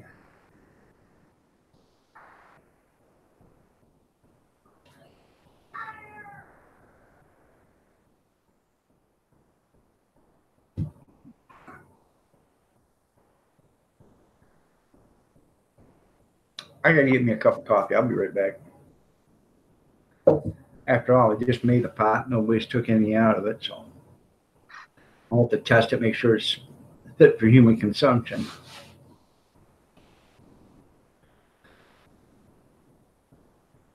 I'm going to try this one more time. Rinda, Rinda, Rinda. All right there, Kevin. Go ahead and take Grumpy to school.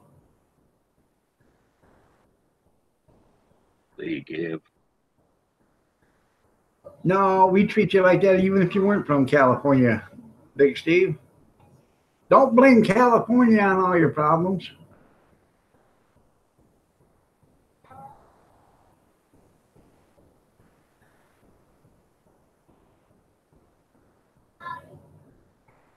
Yeah, he put those panties on his cat. Yeah. It wouldn't do no good, though, there, Denise. The cat would crap them and the dog would lick them clean. I don't understand.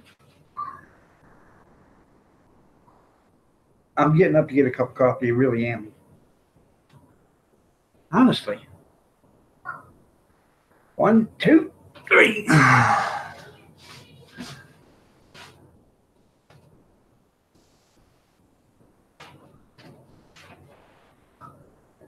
We'll have to get that lift here. I know it.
Let's see.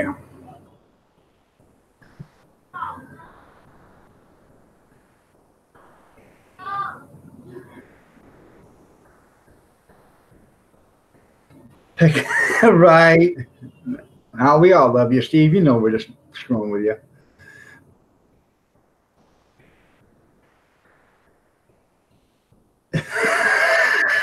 Oh, God. God. Chris. Oh, that's funny. No.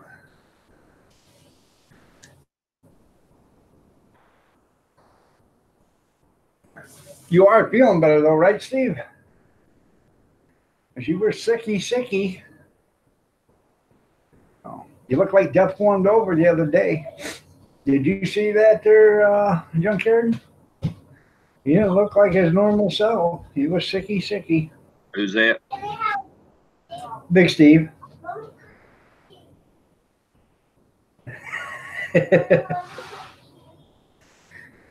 Yeah.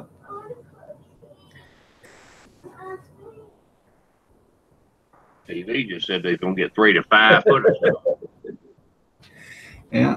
Oh, you know, Papa, I want a cookie. you want a cookie? Well, have your brother get you one.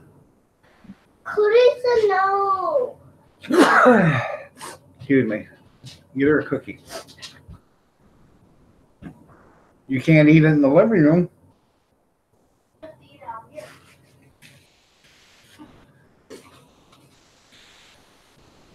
Yeah.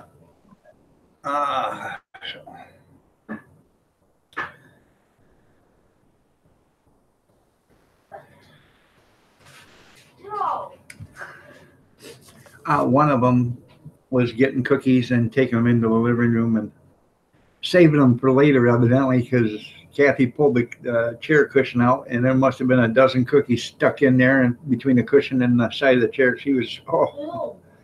Huh? So we had all those cookies? That was, yeah, last week. So that's why you're not no more eating in the living room. Oh, that's like a few weeks ago.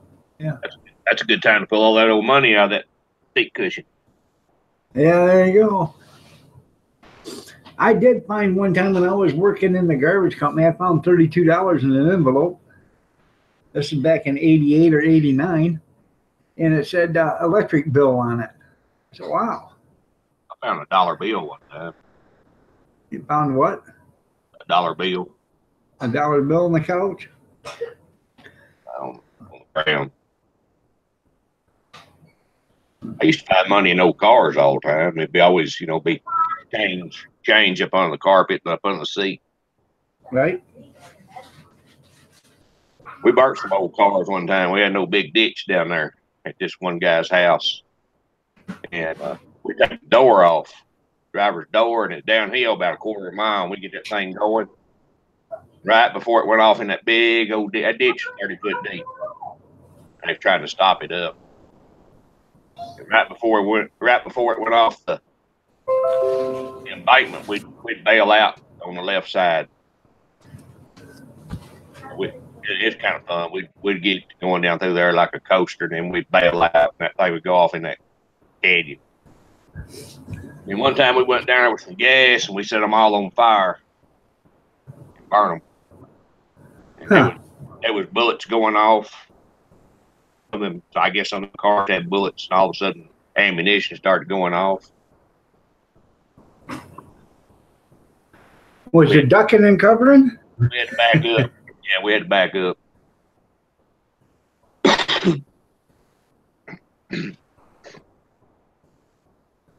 Somebody got lucky one year after Christmas when I accidentally threw out $350 in gift cards. Huh. Well, that's a shame. I had a woman get a hold of the company one day, and they called me and said, hey, where are you at? I said, in the landfill. Why? Well, this woman just called and said, you guys picked up her trash. And I said, yeah. And there was a Rolex watch somebody threw away. It was in a brown paper bag, and they threw it away. Could you guys find it? I said, nope. What do you mean? I said, I'm not digging through trash to find somebody's Rolex unless they're going to pay me for it. Well, where's it at? And I told them, I said, we're just about ready to dump it now. So they had me go to a separate spot in the landfill and dump it. And that woman, she showed up with like 15 people and some garbage bags or cans and rakes and shovels. And I don't know if they ever did find it or not, but I wasn't digging in it unless they were paying me. All she needed was a stethoscope and listen for it. There you go. Yeah. Metal detector. Well, it probably wouldn't have been working because it would have been packed. It might have worked, but I doubt it. Does a Rolex tick different from a Timex? I have no idea, but it was something.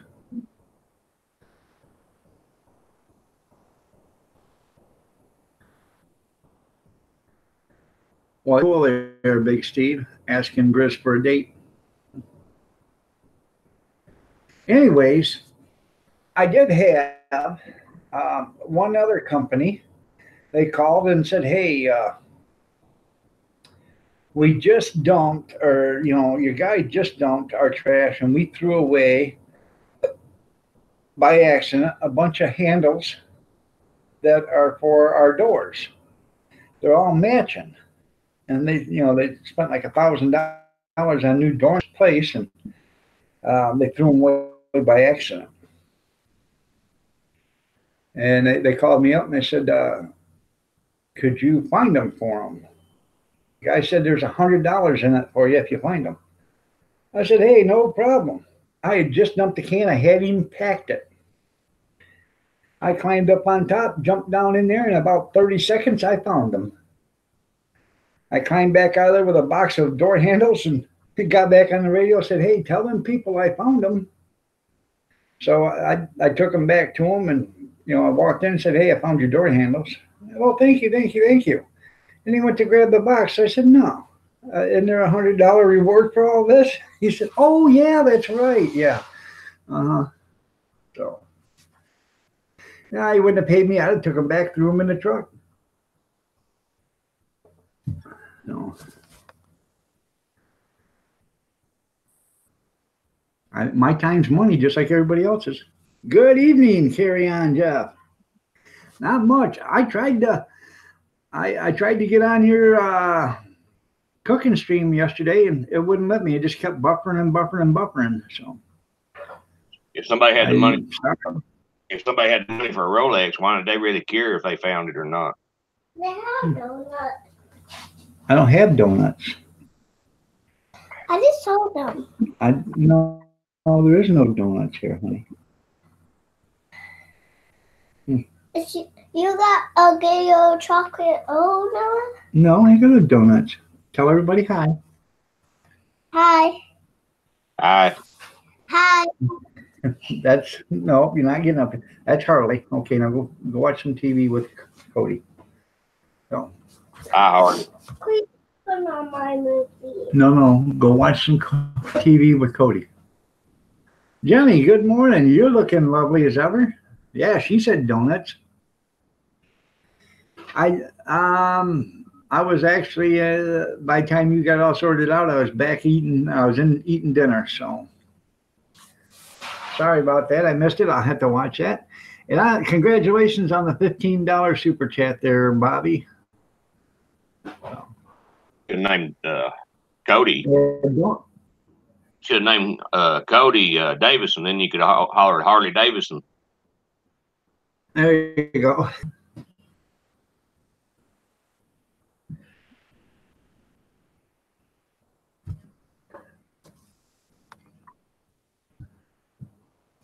I got some Harley Davidson plaques they milled out there at the Botec.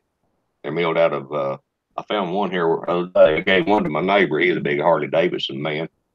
They milled them out of a piece of aluminum. Got the Harley Davidson plaque.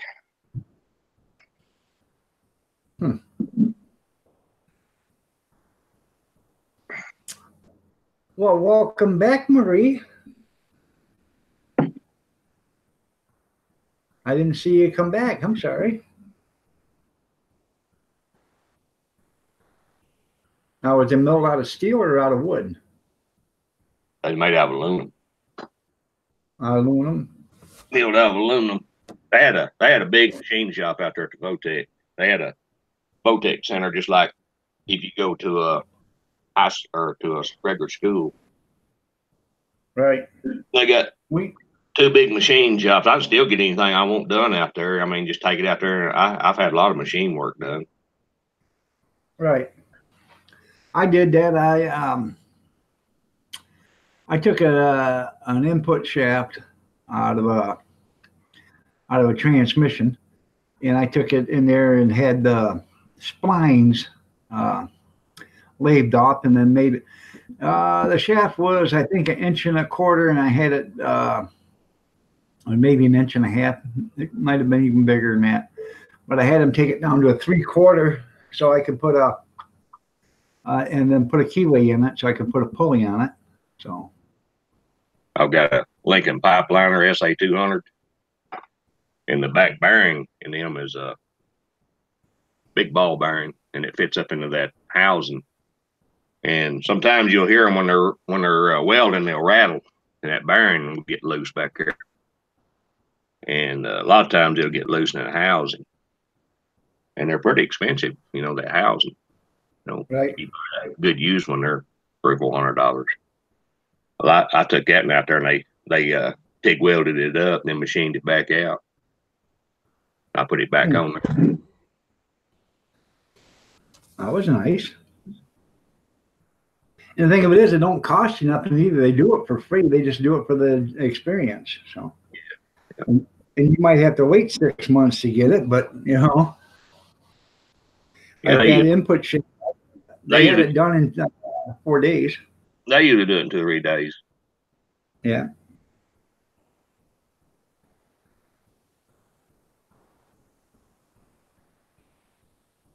Your wife she ate the beef stroganoff thing? Does she have to do more? Hey, I love beef stroganoff. So I'll have to watch that. And you're right, truckers do love donuts because it's finger food. They love hot dogs, donuts, anything that you can grab and eat with one hand and drive with the other. Yeah, I think I'm gonna order the fittings for that stainless steel beer keg I got and take it out there and let them put all that stuff on it. There you go.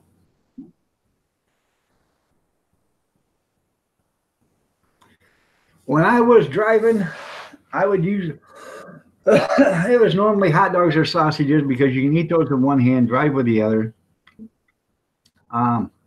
Every once in a while, I would buy, some of these truck stops would have soup. So I would buy like tomato soup and I would put it in a coffee cup.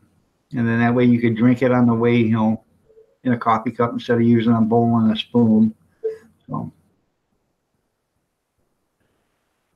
Them donuts, you can drop them over the gear shift. That's right. And you just, when you need one, you reach down, slide it up over the, and then eat one. The bottom one you don't want to have. Leave that one down there, so that way that collects all the dirt.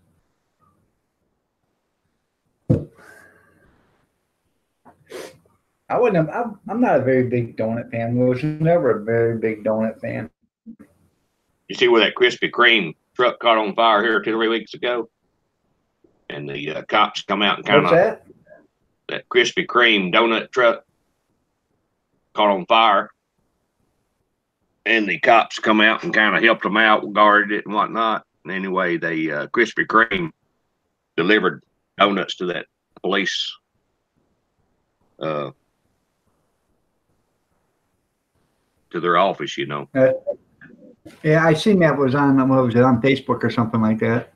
It was yeah, on Facebook it had a picture of the truck burning on fire. Then it had a cop crying. So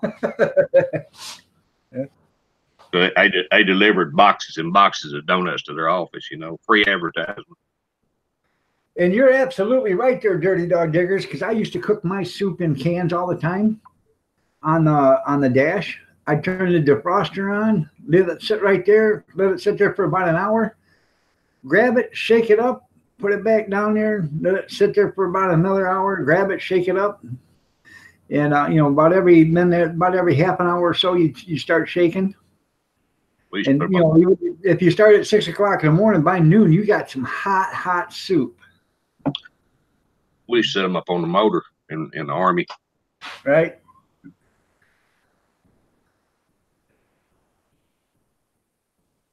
Warm that little sea ration up. That's right, Jeff or John. Your family has their own personal shop. That's right. I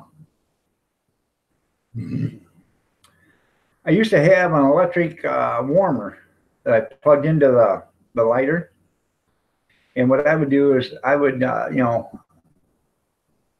make whatever I wanted for whatever I had for dinner the night before. I would put it in a container and put that in the warmer, and I would eat that. If I'm sitting someplace getting loaded, I would eat that.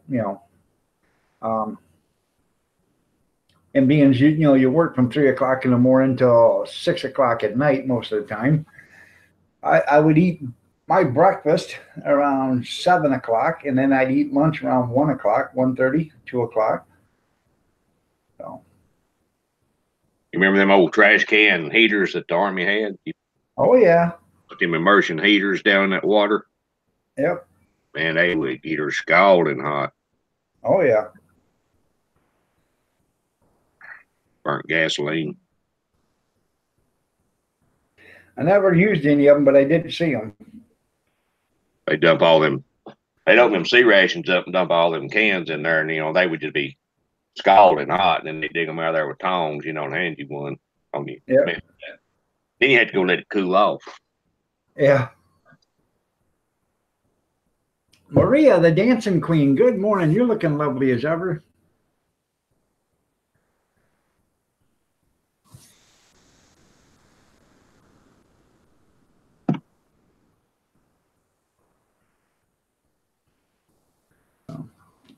We had them little heaters. We used to set them up in our tent.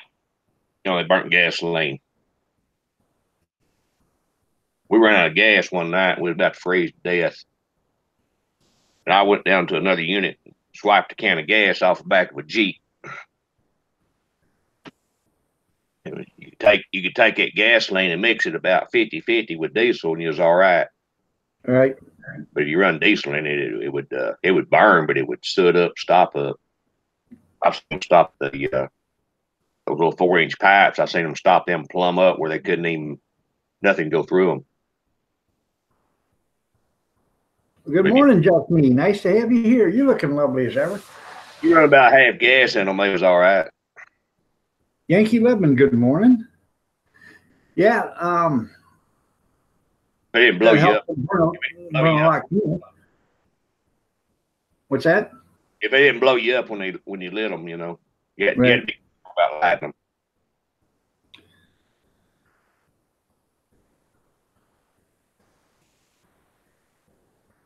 Hey, you probably could have just rubbing alcohol, diluted it with rubbing alcohol if you had it.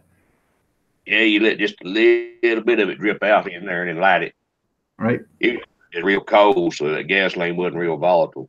Have you ever lit a can of gas and just put it in a coffee can and light it? No. You can put you a board or something on top of it. Especially in cold weather, it works pretty good. Gas ain't near as volatile in cold weather. And lay you a board on top of that can and strike you a match or whatever, and then pull that board off and throw it in that can at the same time. It'll just sit there and burn. But if you take that board off and let that start evaporating, you'll have an explosion. Oh yeah, it's the fumes that causes it. As long as you keep them fumes contained and just take that board off the top of that can and throw your match in there right quick, it'll just light, kind of flare up a little bit, and then burn right back down there and just burn on top of that gasoline. Right. Makes a pretty good fire. And burns a long time. Awful expensive fire too. Well, it's just $1.80 a gallon now. Yeah. But when it was $4 a gallon, kind of expensive. Crafting, how are you doing? Nice to have you here. It's cheaper water. That could be. Looking lovely as ever, Crafting. Looking lovely as ever. I guess water's $1 a gallon.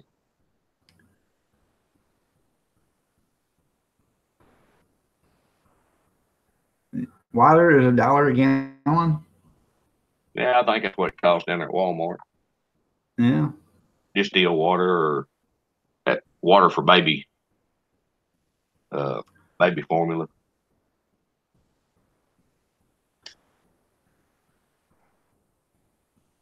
Yeah.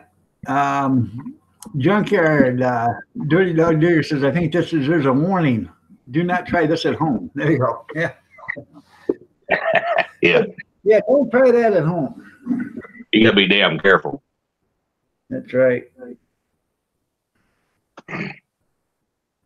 My brother-in-law's got a big old pipe out there, it's probably a 10-inch pipe on his gate, and it's open at the top, and he pours his motor oil down that pipe. And we'll be out there, like this time of year, we'll be out there drinking beer, and then we'll run a water hose down that pipe, bring that oil to the top, and light it with a cutting torch. Huh. Then as it starts to burn down that pipe, it'll start trying to go out because it can't get no air. And then we'll turn the water on, bring that oil back up. And a lot of times that oil will actually go out on the outside of the pipe and burn down the pipe, Right. It looks like a big flare. Huh. And you just keep adding water to it and bring that oil up, and it'll just keep burning. Makes a pretty good little fire because it's, like I say, it's about a 10-inch pipe or so. It's a pretty good sized pipe. Right. I was wanting to make me a little small one. Just ain't got around to it. Well, couldn't you put some, I was wanting to put it on a car wheel. couldn't you put some orifices in it and use an air gun and blow some air into it and that make a flamethrower? Yeah, you could.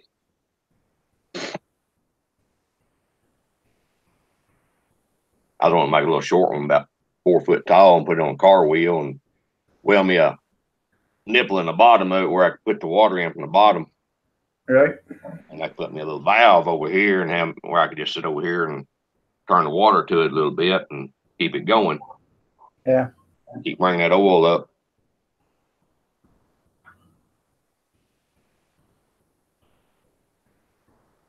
found me a piece of pipe the other day. I think it's about 8-inch pipe. It worked. There you go. It don't have to be heavy, you know, just a little thin tube will work. It won't get that hot because, well, It just burns on top. right. It just got a hold of water and oil. It can be real thin.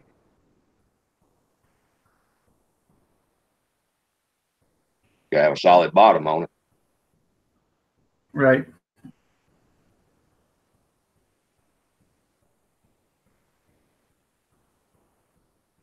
Where is it that I seen that you can now own flamethrowers is legal? I never knew that. You can own a flamethrower. Have to start making me one. They work pretty good with gasoline. Yeah. Well, what you want to put in there is take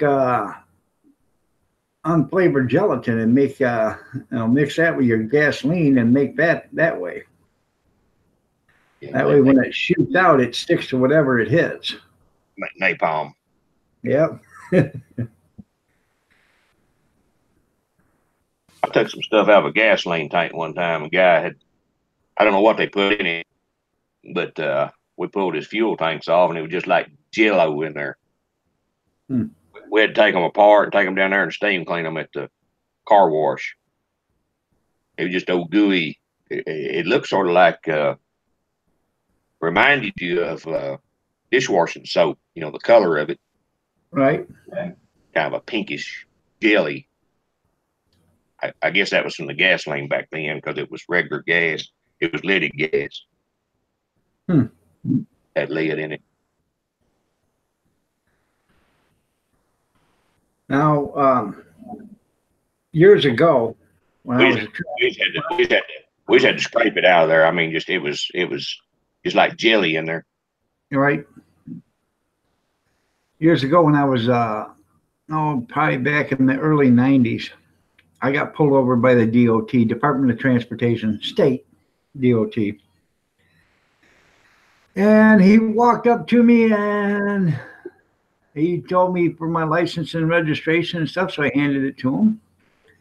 Then the next question was, can you read? I said, yes. So he handed me a piece of paper. And what that piece of paper basically said is, we're going to check your fuel tanks. You can refuse if you want to, but that would be automatic suspension of your driver's license for 1 year. And we will still check after that. So do you allow, or would you allow us to check your fuel tanks? I looked right at him and said, well, I can read. Yeah, you can, because I don't care. So they were looking for off-road fuel. Yeah, they do that a lot around here. They'll pull into the sale barn, stockyard, and lots of them guys will run that off-road diesel. Yep. Got to die in it. Yep. You got to die in it. Well, you know, around farmers can buy that and use it, but you got to have farm plates on your truck. So. Right. You have farm tag. Yep.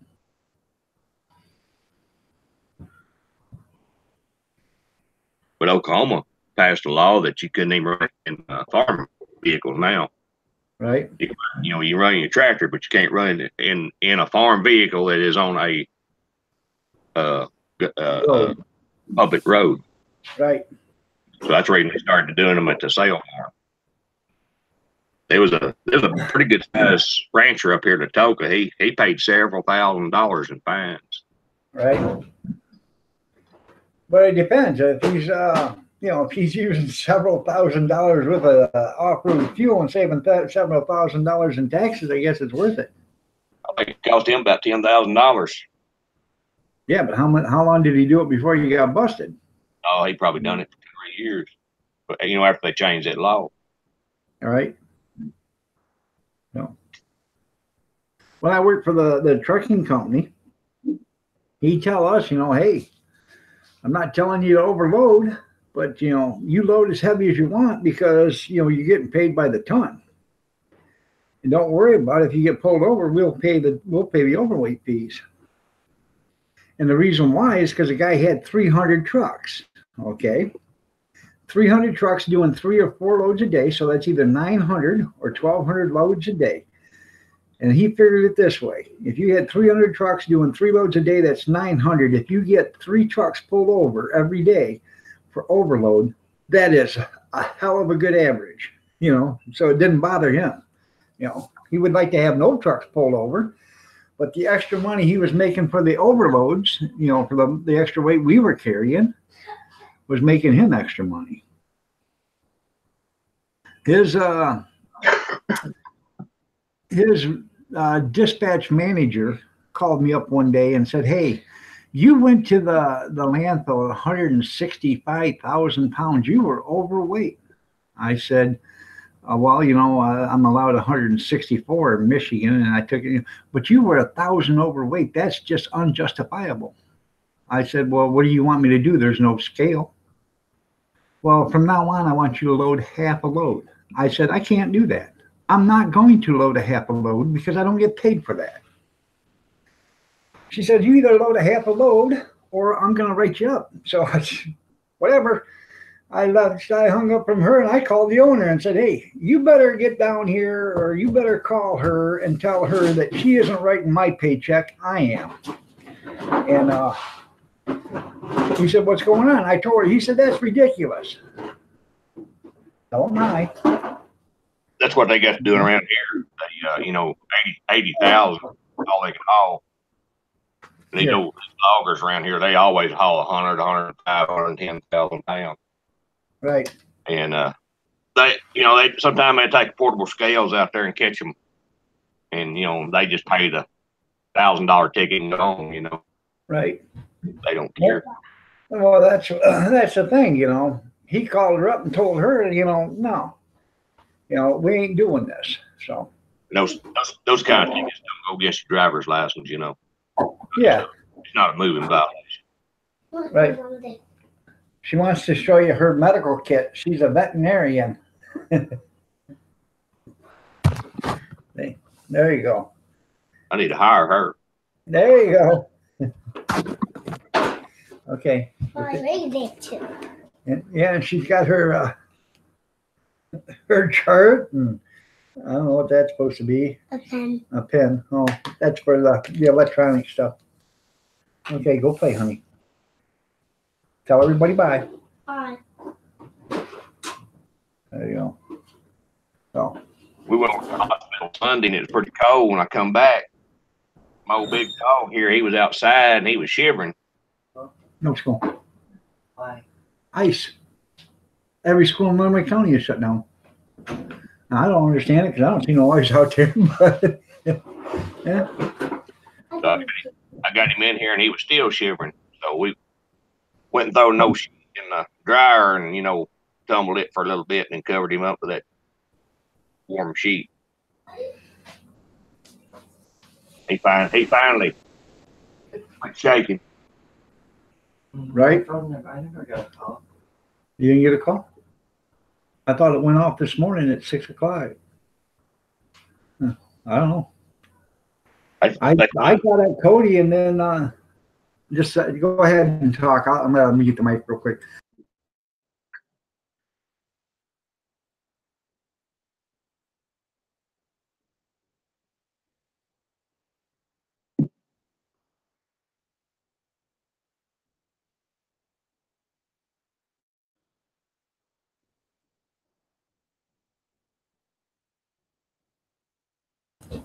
Oh.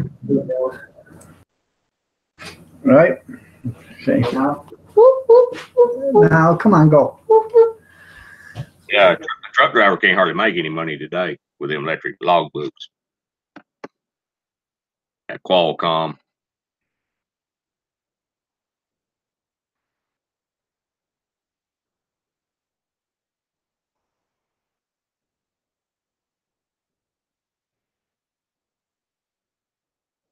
Especially an over the road trucker, especially.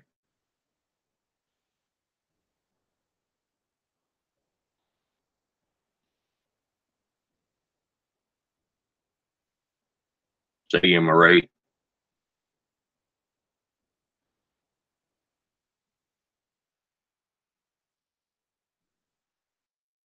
All right, Marie, you have yourself a great day. Thanks for showing up. I appreciate it. They finally made a deal down here with Warehouser when they come in. Hold on. They would weigh them. And if it weighed over 80,000, they would turn them around and not take their load. Right. A lot of places were doing that too. And then, some of these company owners would say, hey, fine, don't take it. We'll take it someplace else where they will take it. And finally they realized, hey, we better take them some of this stuff. They started hauling this down in Texas to the chippers. Caroline, good morning. Nice to have you here. Just a second. I got to.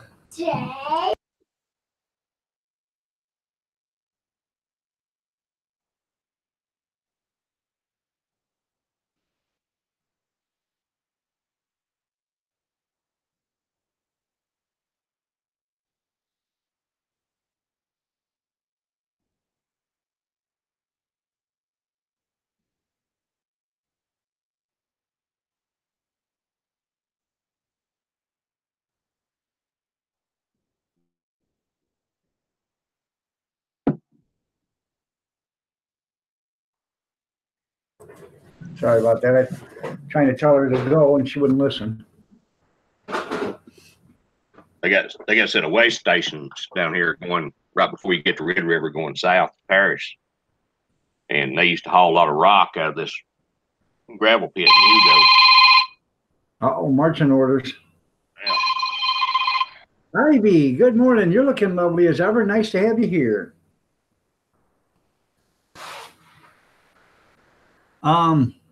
You're probably right there, Grizz. But, when the restrictions are so bad you can't make any money, you have to do what you have to do in order to make up enough money to make, cost.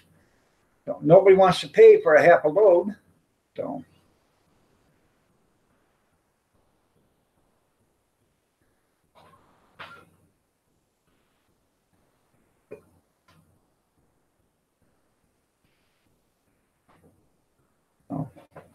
Comedy hour? No, there ain't no comedy hour today. No.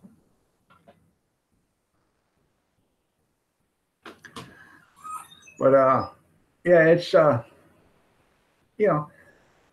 when they restrict you to hauling 80,000 pounds, okay, gross.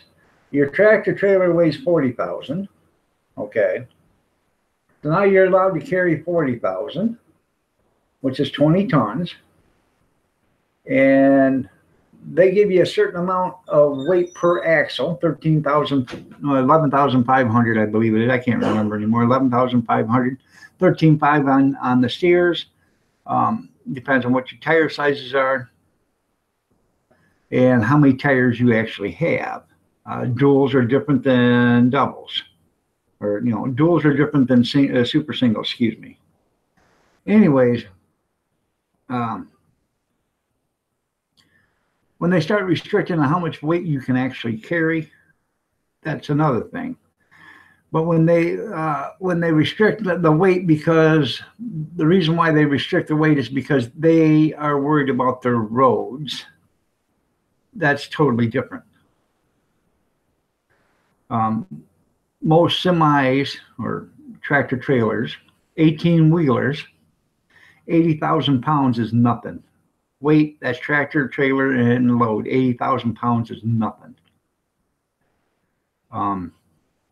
It isn't. That's 20 ton. 20 ton isn't nothing on 18 wheels. It isn't. That's just a little bit over 2,200 pounds a wheel. It's nothing. So, good morning, Picker. Nice to have you back. Wakey, wakey.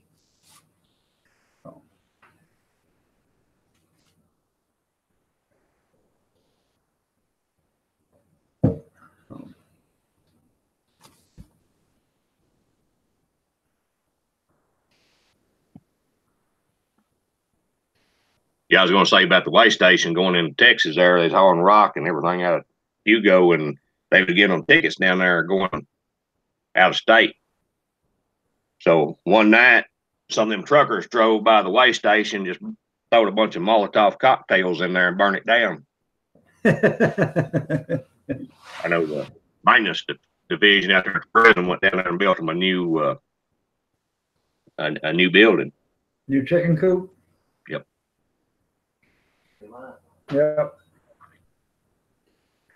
I got pulled over coming out of Youngstown, Ohio by the DOT down there, and I had hazardous material. I had asbestos.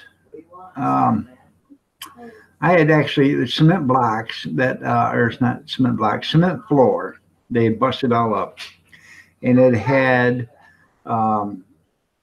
asbestos in it. I don't know why, but that's what it was. And it was, they put it in my truck, in a roll-off box. I had to load it up, and they sealed up the bag. I got pulled over, and they said, well, how much do you weigh? I said, I don't know. I have no idea because they didn't have a scale there. But I tell you what they have in here for, as much as the load can't be much because it's only about the size of 6 wheelbarrow loads. He said, you're kidding. I said, no. He climbed up there and looked. He said, well, what are you hauling? There's nothing here. I said, you're right. But every load I haul is like this. They took like one bucket from a payloader, put it in there, and then closed it all up, and that was it. I hauled probably 50 loads like that. Instead of putting, 5 or 6 buckets in there and then, let me haul it all out of, 10 loads. No, I did like 50 loads of it. Must have been a cost plus job. Yeah, it was a government job. So, yeah. And I had to haul it 120 miles to dump it. So I did 2 loads a day. I ran down there, picked it up, run up and dump it, run back down, picked it up, run back and dumped it, stopped at the yard, parked for the night, then I would do the same thing over again. And it was really cool because I was only there like 2 or 3 minutes. The paperwork and everything was already taped to the front of the box. So I picked up the box. I didn't have to tarp it because this thing was already sealed up and everything. I just put the box on the trailer and strapped it down, and away I went. I got up there.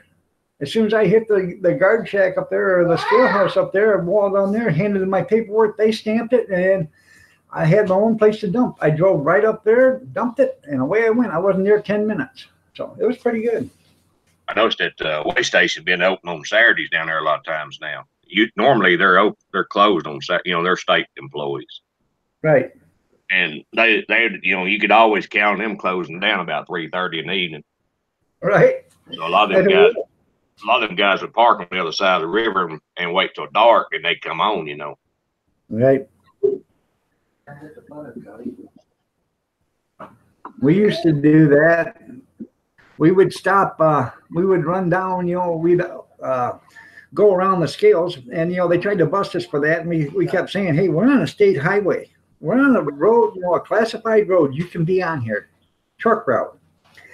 Well, no, you're bypassing the scale. I said, no, I'm not bypassing the scale because this is a truck route. If you don't want it to be a truck route, then, go to the state and make them, change the law on it. I'll tell you a little story about outrun highway patrol back in 1974. I put a new motor in my Firebird. It was on Christmas Day, and I run outside of town there, and I didn't have no inspection sticker. And I was coming back, and I seen him turn around coming after me, and I outrun him up there and hid it behind the barn, and he never did find me.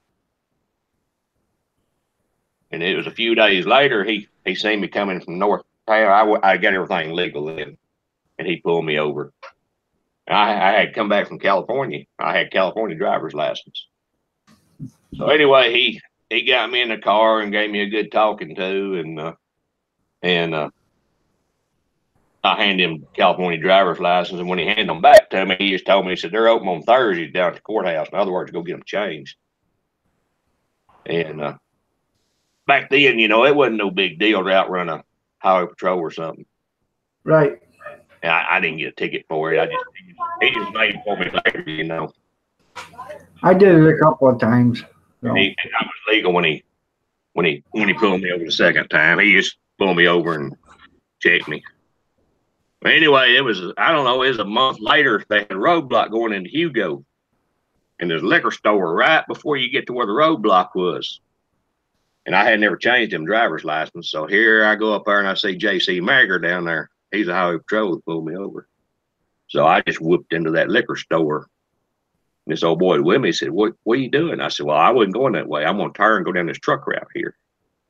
He said, well, they're going to come after you. I said, no, I wasn't going. I was going to turn right here.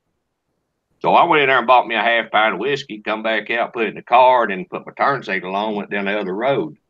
And he was down there waving me to come on down. I just hollered at him. I wasn't coming that way. I had that old boy with me. He was scared to death that they was. I said, he ain't gonna come after. I said, if he does come after me, I'm still legal. I didn't do nothing wrong. You're right. But I went down and changed him license right after that. There you go. I still got them California license. They never did take them. In 1974. That is Junkyard Ivy. So,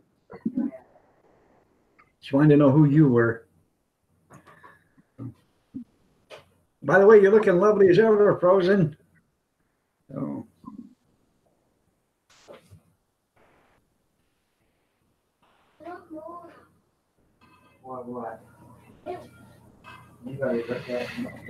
Anyways, what we used to do is go up the truck route, and they pulled me over one day and they said, we're going to give you a ticket for, going around the scales. I said, I'm not going around the scales, it's a truck route. So they started writing a ticket. I said, hopefully you guys have got a bunch of paper and pens. And they said, why is that? I said, because you're going to write tickets every day, because we're not going down that way. Well, you will. This is against the law. I said, I tell you what, I can guarantee you we're going to go to court over this and we're going to win. And that's exactly what happened. 2 weeks later, we was in court. And it wasn't just me. You know who OmniSource is? They're one of the biggest scrap metal buyers in the country. And they were pulled over too at the same time. And OmniSource was after us. And my boss walked up to him and said, hey, you guys want to pay for this, go 50-50 on the lawyer? And they were smart. They said, no, we're just going to figure out what's going on first. We're going to watch your case, and if we need a lawyer, we'll hire yours.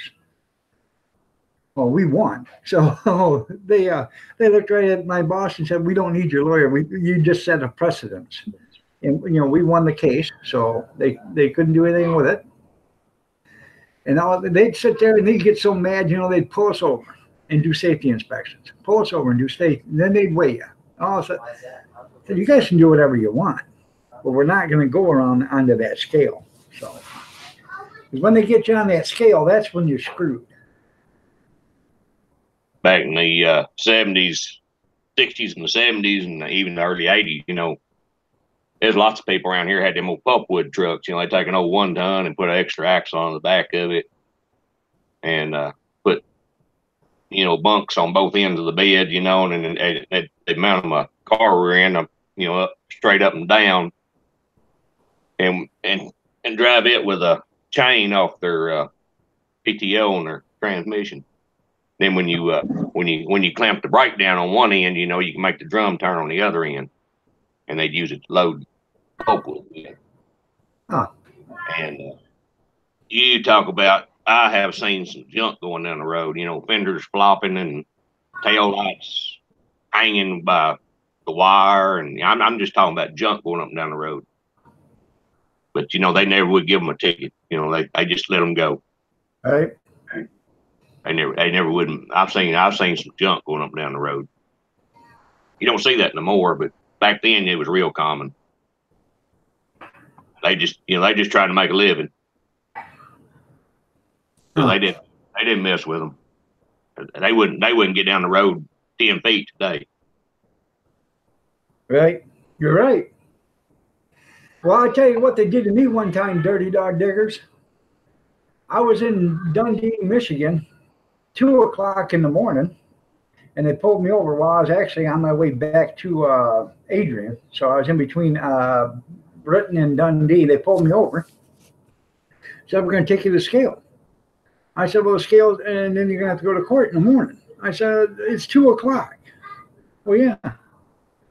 So I said, well, hey, man, can I stop at the party store first before we go? Because, you know, I have nothing to drink. I have nothing to eat. You know, I'm going to spend the night. I need to have something. And I'm out of cigarettes. So I ended up stopping at the party store, and I bought everything I needed. I followed the cop, or, you know, I followed him because I didn't know where I was going to the scale. And they ended up driving about 45 miles to the scale house. I spent the night there. I got up in the morning, went to the court, and I waited, and I pled not guilty, like I was told to by my boss. And the next, they said, well, this is what the fine is. And I said, well, you know, a lot of good it did to plead not guilty. You know, you found me guilty anyways. But they said, we'll have an officer take you to your truck. Well, I'd sit there for like 2 hours. And then this female trooper come up, and I said, actually, good morning, Mr. Mock. Anyways, when she come up the parking lot, and I said, are you the officer taking me to my truck? And she said, no. I said, what the hell's going on here? I've been here for 2 hours. I need to get back to my truck. Well, she went back in, and she got a hold of the magistrate, and he come out, and his name was Clive, and Clive weighed about 500 pounds. He had a lazy boy chair as his bench chair, and it was on wheels. And he come out, and he said, you got a problem, Mr. Miller? And just about then, because I'm dumb, happy, and stupid, you know, all at the same time. I said, I sure do, you fat mother effer. He said, you can't talk to me that way. I said, I can talk to you any way I want. You're not in your courtroom right now. You know, I said, I want back at my truck. And just about then, 2 mechanics drove up, and I'm sitting there giving this guy every bit of crap that he can take. And, you know, they grabbed me and start dragging me in the truck. Said, come on, Keith, let's go, let's go. I said, I'm tired of dealing with this bastard. Well, anyways, I sit there. They took me back to the truck, and my boss called. And he said, hey, on the radio, he said, do me a favor. I said, what? He said, shut the lid on that truck and loosen up the tailgate. I said, okay, why is that? He said, we got plenty of spares. That thing can sit there for a couple of weeks and cook. And that's what happened. That thing started cooking, and once it started cooking, when that tailgate was loose, it started oozing out onto the parking lot. You know, within about a week, they decided to call me and have me come get my truck, and they forgot about the ticket. They forgot about me cleaning, or, you know, they forgot about me unloading it and everything. They said, go ahead and just get it out of here. We're dropping all the charges. I did that one weekend after prison. The garbage truck broke down, and they put it in their garage out there and left it, I guess, Saturday and Sunday. The garage man came in Monday morning, and it smelled like you know what in there. Oh, yeah. We hooked on to the tractor and pulled it outside. I think the starter was out on it or something. It wasn't nothing major.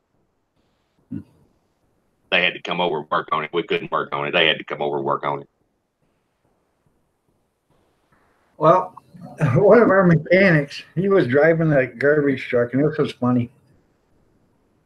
He said, I got some bad news and I got some good news. And they said, well, what's the bad news? He said, the bad news is I just wrecked one truck and I hurt myself. And I said, well, are you okay? He said, well, yeah, I ain't too bad. I think I'll be able to make it. But, you know, I just hurt, you know, a little bit. So what's the good news? He said, you know that old pile of junk we had out there? And I said, yeah. He said, that's what I hit. It's no longer, we don't need that no more. Yeah, so they had an old truck out there they were fixing up. They were going to spend, I don't know, $20,000, $30,000 back then and, you know, make it a nice truck. And he hit that thing so hard he knocked the cab clean off of it, and what it was is the truck he was driving, they brought it in because it was having a brake issue, and they didn't tell him. They said, you know, it wasn't working. Something wasn't working right on it. So he started bringing it around the parking lot to bring it in the garage, and the thing didn't have no brakes, couldn't stop it. So. We used to do corn silage out there. And you get your load of that corn silage and you put it in there where it's hot. Yep. It stinks. Oh yeah. And them old John Deere tractors, a John Deere will not start when they get cold. So one of the first times we was doing that, we pulled the trailer and the tractors inside that garage. And of course, it smelled like that garbage truck the next morning. You know, it stink like a public outhouse. So then we had to start disconnecting the trailers and leaving them outside, and we put the tractors in there, and then have to hook back up in the morning. Right. You get Keep that them busy there, junkyard. I have to give me a cup of coffee and visit the little boys' room again. get that on your boot and get inside the pickup and turn the heater on. It'll drive you out of there. Oh yeah, yeah. I dumped one time, and you know this was bad. I dumped the Dundee wastewater treatment plant in front of the blade. So you have to shovel all that out. Let me tell you something. That was the worst thing I'd ever smoked my entire life. And what I did, this was on a Friday. And it was my last, I made it so it was always my last stop. So what I did, and I dumped it in front of the blade by accident. So what I did is I come back to the shop. I opened up the tailgate and I dumped in the landfill. And then I parked the truck, but I parked the truck with the box open, or not with a box open, with the lid tailgate shut, but with the box up in the air a little bit. And I went in and told them, you know, the maintenance guy said, hey man, I dumped the wastewater treatment plant in front of the blade. I'll come in Sunday and I will clean it. Well, I got them, you know, letting it drain because it's nothing but soup right now. And I want to let it drain so I can scoop it out of there. It took me a couple hours to clean that son of a gun out. So, and it was nasty. Every bit of it was nasty. So, You ever get that old corn silage on your hand, you got to wire it off. yeah.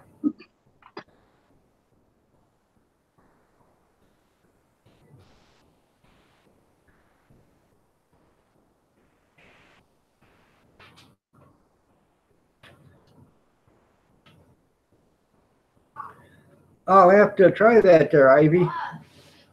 I gotta go to the little boys' room. I'll be right back.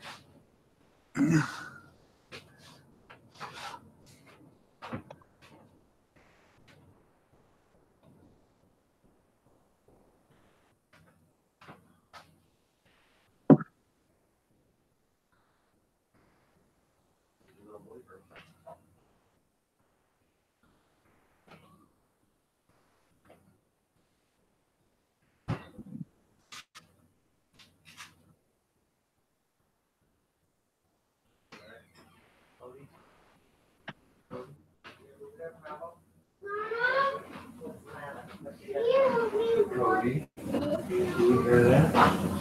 Papa told everybody on YouTube he's got a little boy.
Go back to that spot.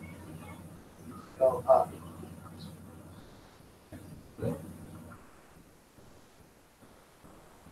Yeah.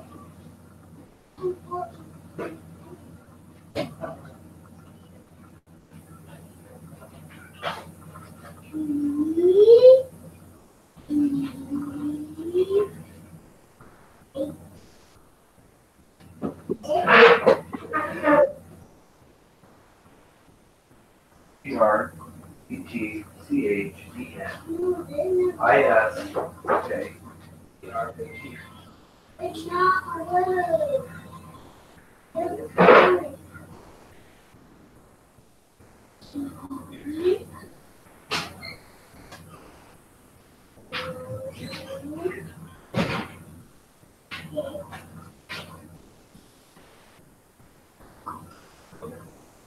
That's great.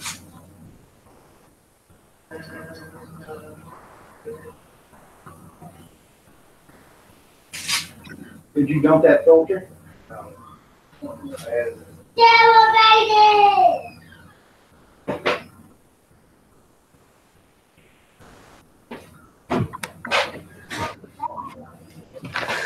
Sorry about that. I gotta wait for coffee because it's not been making a pot now.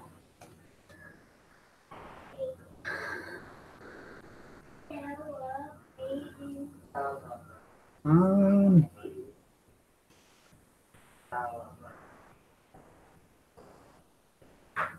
I was talking about that prickly ash. You can take that fresh bark and peel it back and chew on it.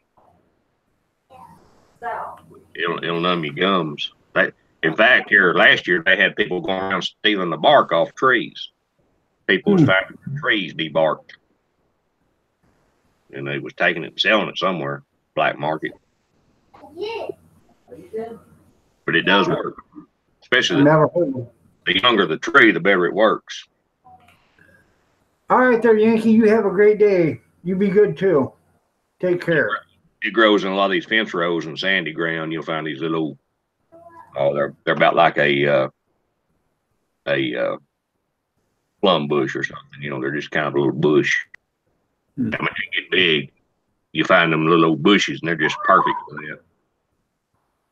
Break you off a piece of that and chew on it. It'll numb your gum. No! I mean, devil baby!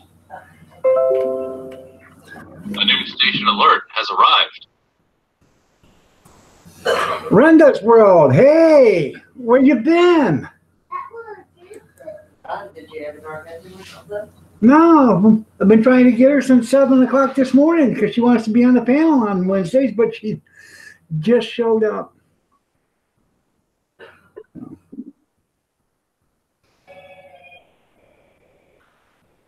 Clove oil works good. Yeah, I know clove oil works good on toothaches. So.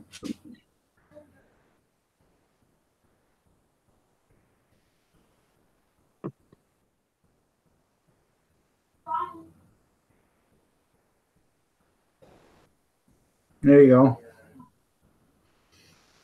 There was a guy killed up here. I think just south of Detroit the other day. Car swerved in front of him, then hit the brakes, and he hit the brakes, and his load skidded forward, went through the headache rack, right through the sleeper, and killed him. So that was something. But, you know, people think, oh, you know, I just stopped. Well, you know, they can't stop on a dime. So, and once you get 40,000 pounds trying to stop, Yeah, that headache rack ain't gonna stop it. it ain't going to stop it, no.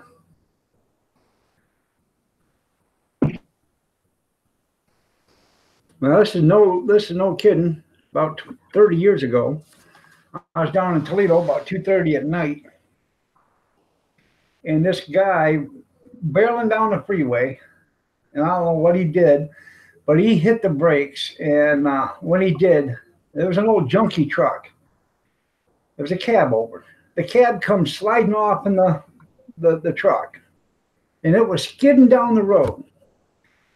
And it skidded right to where, the bridges and the embankments right there for the overpasses. It hit that and stopped.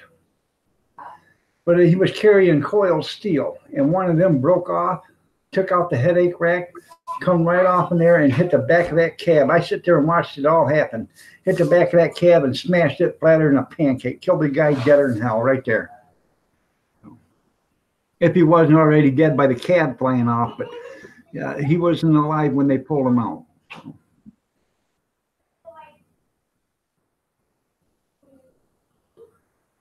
That was probably one of the worst things I'd ever seen actually in person, driving truck. That's right. They had two trucks hit each other here. Oh, it's been 4 or 5 years ago. There's an intersection with a flashing yellow light. He never did stop, and he run across it and hit this other truck broadside coming down Highway 3 and 7 up there. And it knocked the engine plumb out of that one truck and landed off out there in the field. It killed two of them. It killed him, and it killed that one other truck. And I think he had his daughter in there.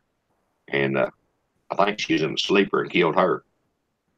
And the trucks run across. The trucks run across right there on the corner. There was a slip station for the telephone, where they use a T1 line and they convert it down and make gobs of other lines. Anyway, they wiped that T1 line out, and they said it cost over $1 million to replace that T1 station there. Huh. Because it wiped it plumb out. Didn't nobody have telephone around there for several days. About 30 days. That's a shame. I know it knocked all the phone down at the prison. Everybody's having to use stuff. When, not, a lot of times when you read the paper, it says truck hits car, semi hits car, semi kills 2 people in car. But what and that's what it says. And then nobody reads the article. That's right. There wasn't no light. Now they put a flashing yellow light up there now. Right. There wasn't no light there then. It was just a stop sign. Well, now, if you read these articles, if you read them, you'll find out, well, it wasn't the trucker, but that's the way they get you to buy the paper. Is truck driver kills 2 people. Well, it doesn't tell you that the car ran a stoplight. 90% of all truck car accidents are the car's fault. So. I never used that clove oil.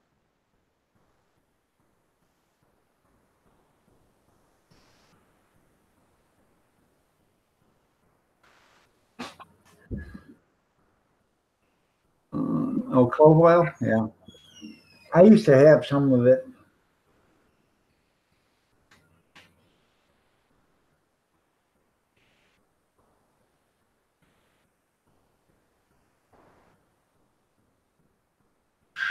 Yeah, if you can afford a dentist, yeah, they're expensive, ain't they?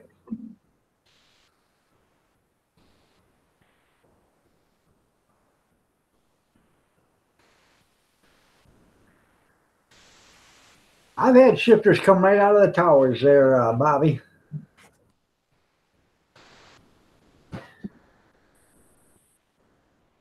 Had them come right out. You hold it up here, you stick it back in and try to find a gear.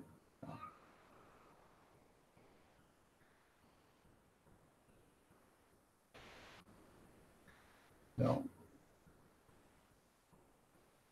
I had a garbage truck one time. The shifter come out of the tower and I couldn't get it back in there. So I called them up and they were probably, I was in Massachusetts at the time, and they were, I don't know, a long ways away. So I had, probably an hour's worth at least. And they said, well, why don't you just shut the truck off, climb underneath it, and put it in gear. And it was an automatic. So it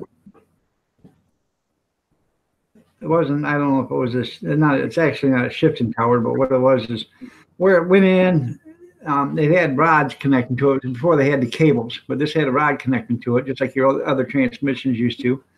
And it come off. So I ended up putting it in drive and got in and I started it up. And I ended up driving it home. And I got it back to the shop.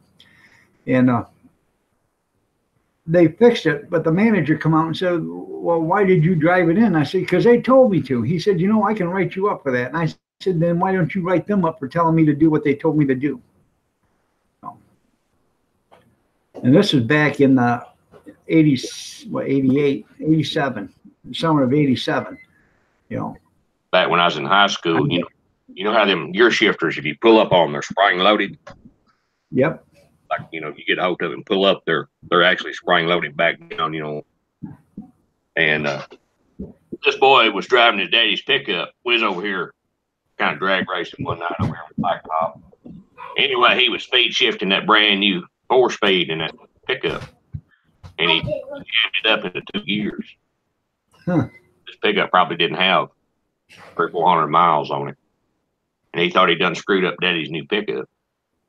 Now I got in there and got, you know, straddled the gear shift and pulled up on it and finally worked it and got that other gear unjammed. He bought me a 6-pack of beer. Well, I bet he did, but I also bet there was a bunch of shavings down there someplace. No. I was Yeah. You lost your tooth? You know, Good. normally you'll have to take that whole top off and slide them shifting forks, you know. Oh, yeah. You know, line back up, then put it back in there, you know.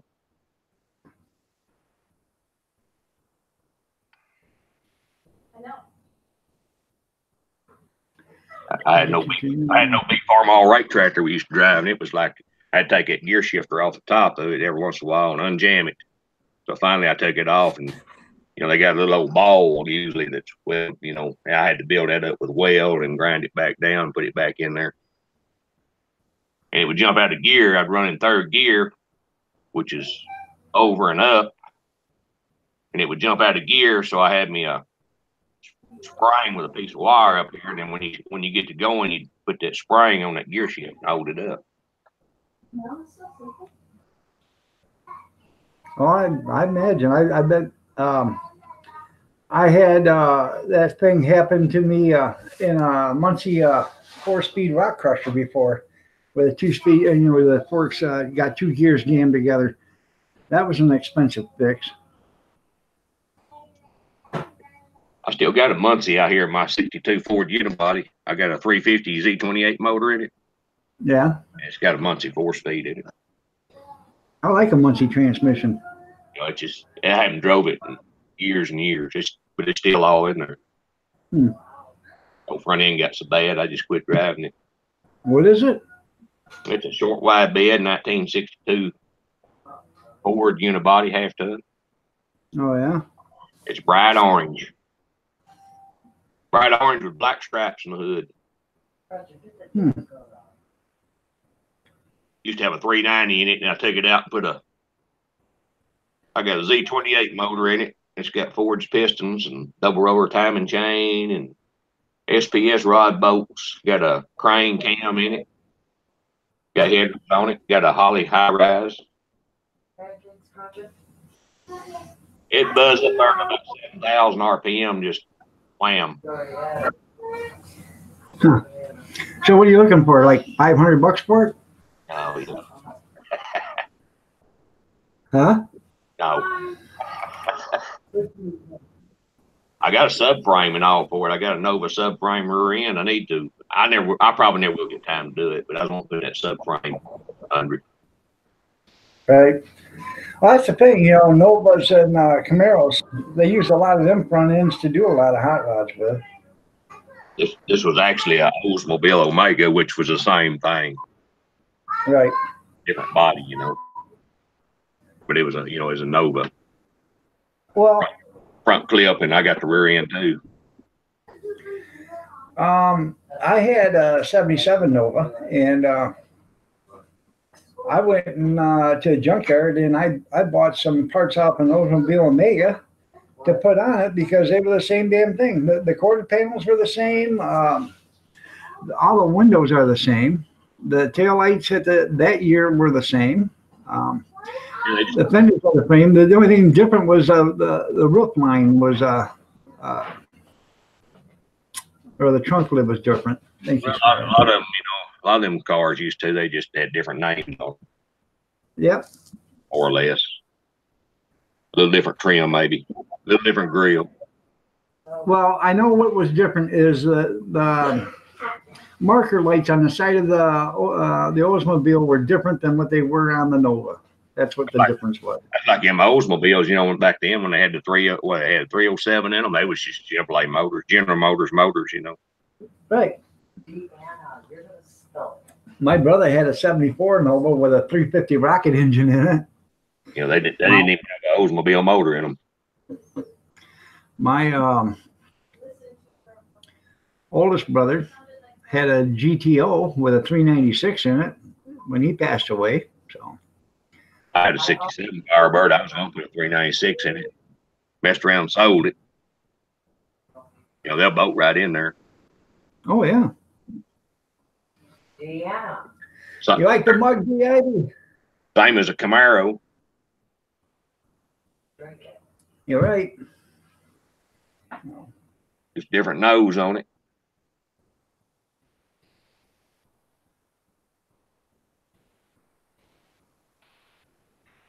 I tell you what, I liked the older Firebirds, the Formula Firebirds. I always thought those were cool. Oh yeah, I like that little 67 I had. It had a 326 in it with a 4-speed and 410 or whatever rear end positive track. It was a running little sucker from 326. Yeah, I've been watching it. You should have ripped yours up because I just wore out. It'd take 2 batteries to crank it over and start it. Oh yeah, I know. That's the way that GTO was. They had 2 batteries in it. Yeah. I finally put a new short block in it. That's one I outrun the highway patrol in. I changed that motor and got it all together and ran out there, tried it out, and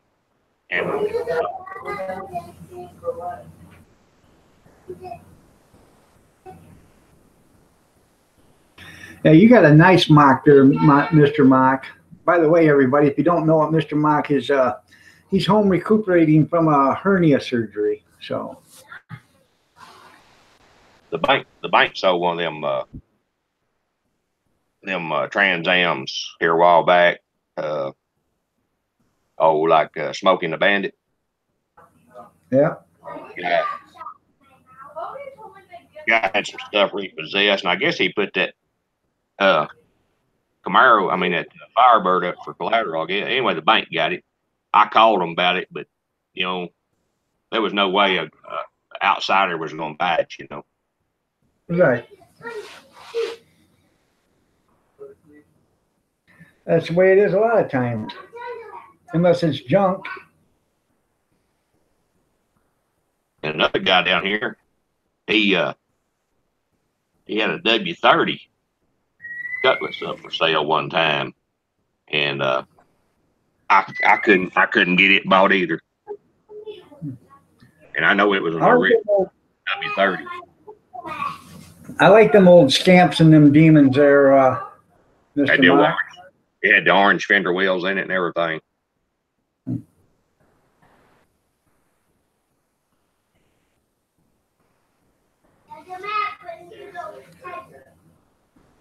I still got a Ford top loader 4-speed come out of a 67 Mustang down here. I've got the Ford shifter. You got to pull a little trigger up to make it shift. It's still got the shifter on it.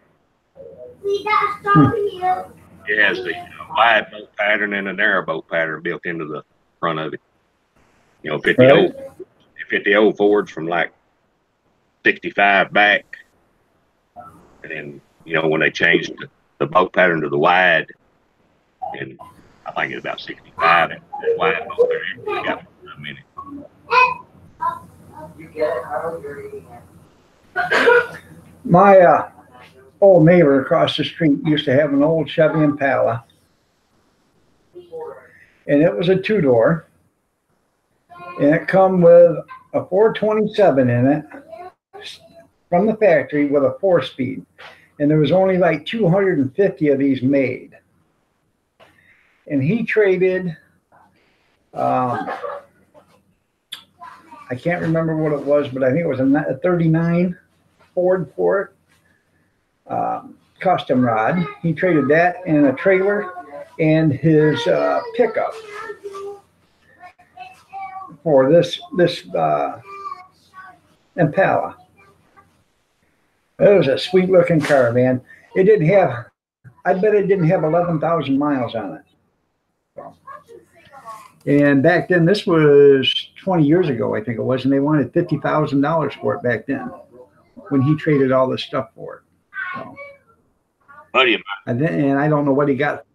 buddy of mine had a Maverick.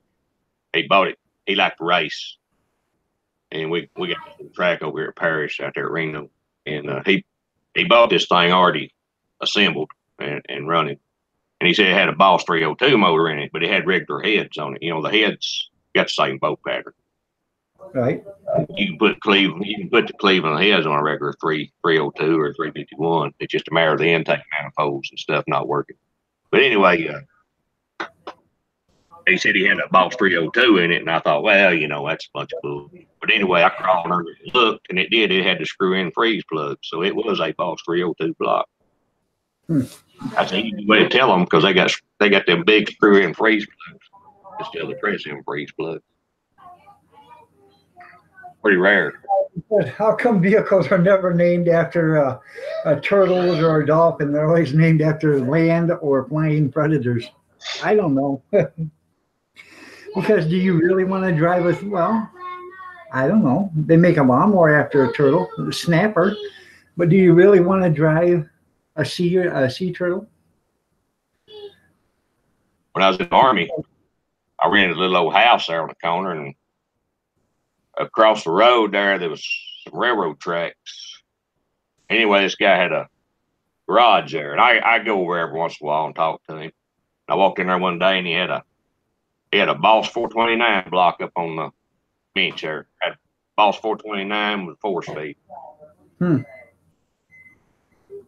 Somebody wrecked. He get it out of a wreck. Stop talking to me, Justin. Yeah, that's probably worth 15 or 20 grand now. Oh yeah, I ain't no telling what it's worth.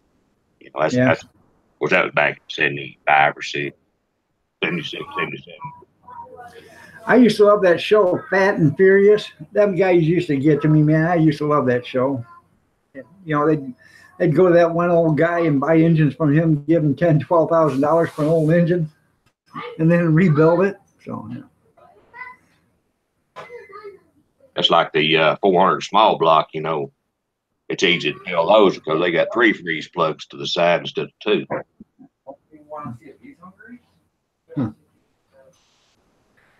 Yeah, Grizz. I think Steve wants to take a ride on your Dolphin.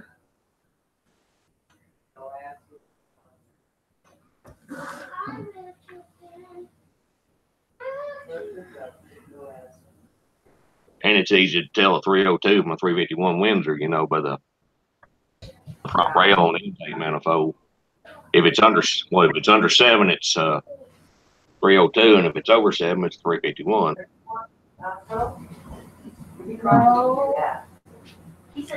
I never did get into, I mean, I used to work on all that stuff, but I never did get into, you know, the numbers and all that other stuff. So I think a 302 is like 6 3/4 or 6 7/8, and the 351 is like 7 1/4. You know, they got a taller deck on them, you know, so of course when they go up, they go wider. That's really it's hard to put a 351 engine in a Mustang or something because they're so wide, you know, they're wider. A 302 is a tight fit, you know, 289, right. They're tight, you know, but a 351 is just a little bit wider. Right. So it really makes stuff tight.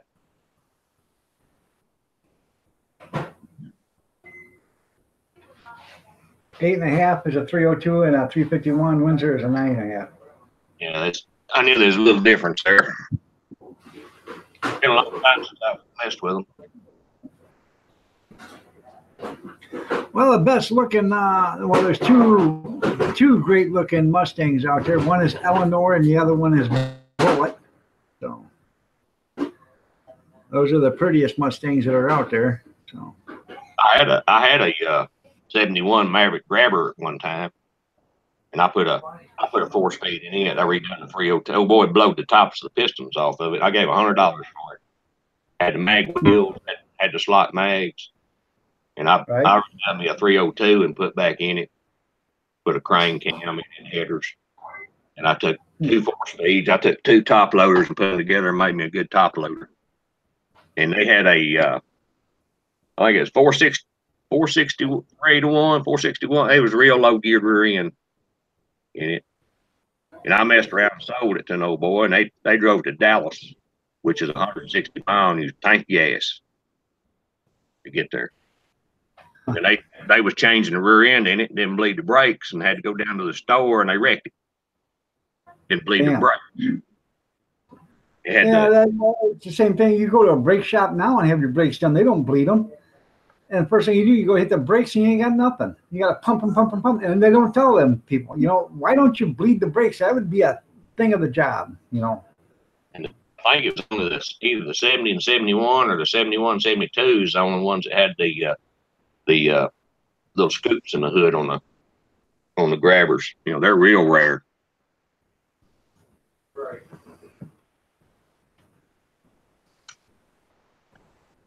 Of course, they had the little spoiler in the back and all that too.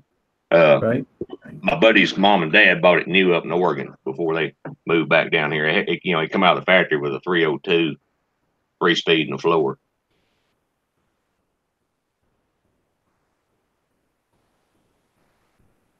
I put a Mustang air conditioner on it.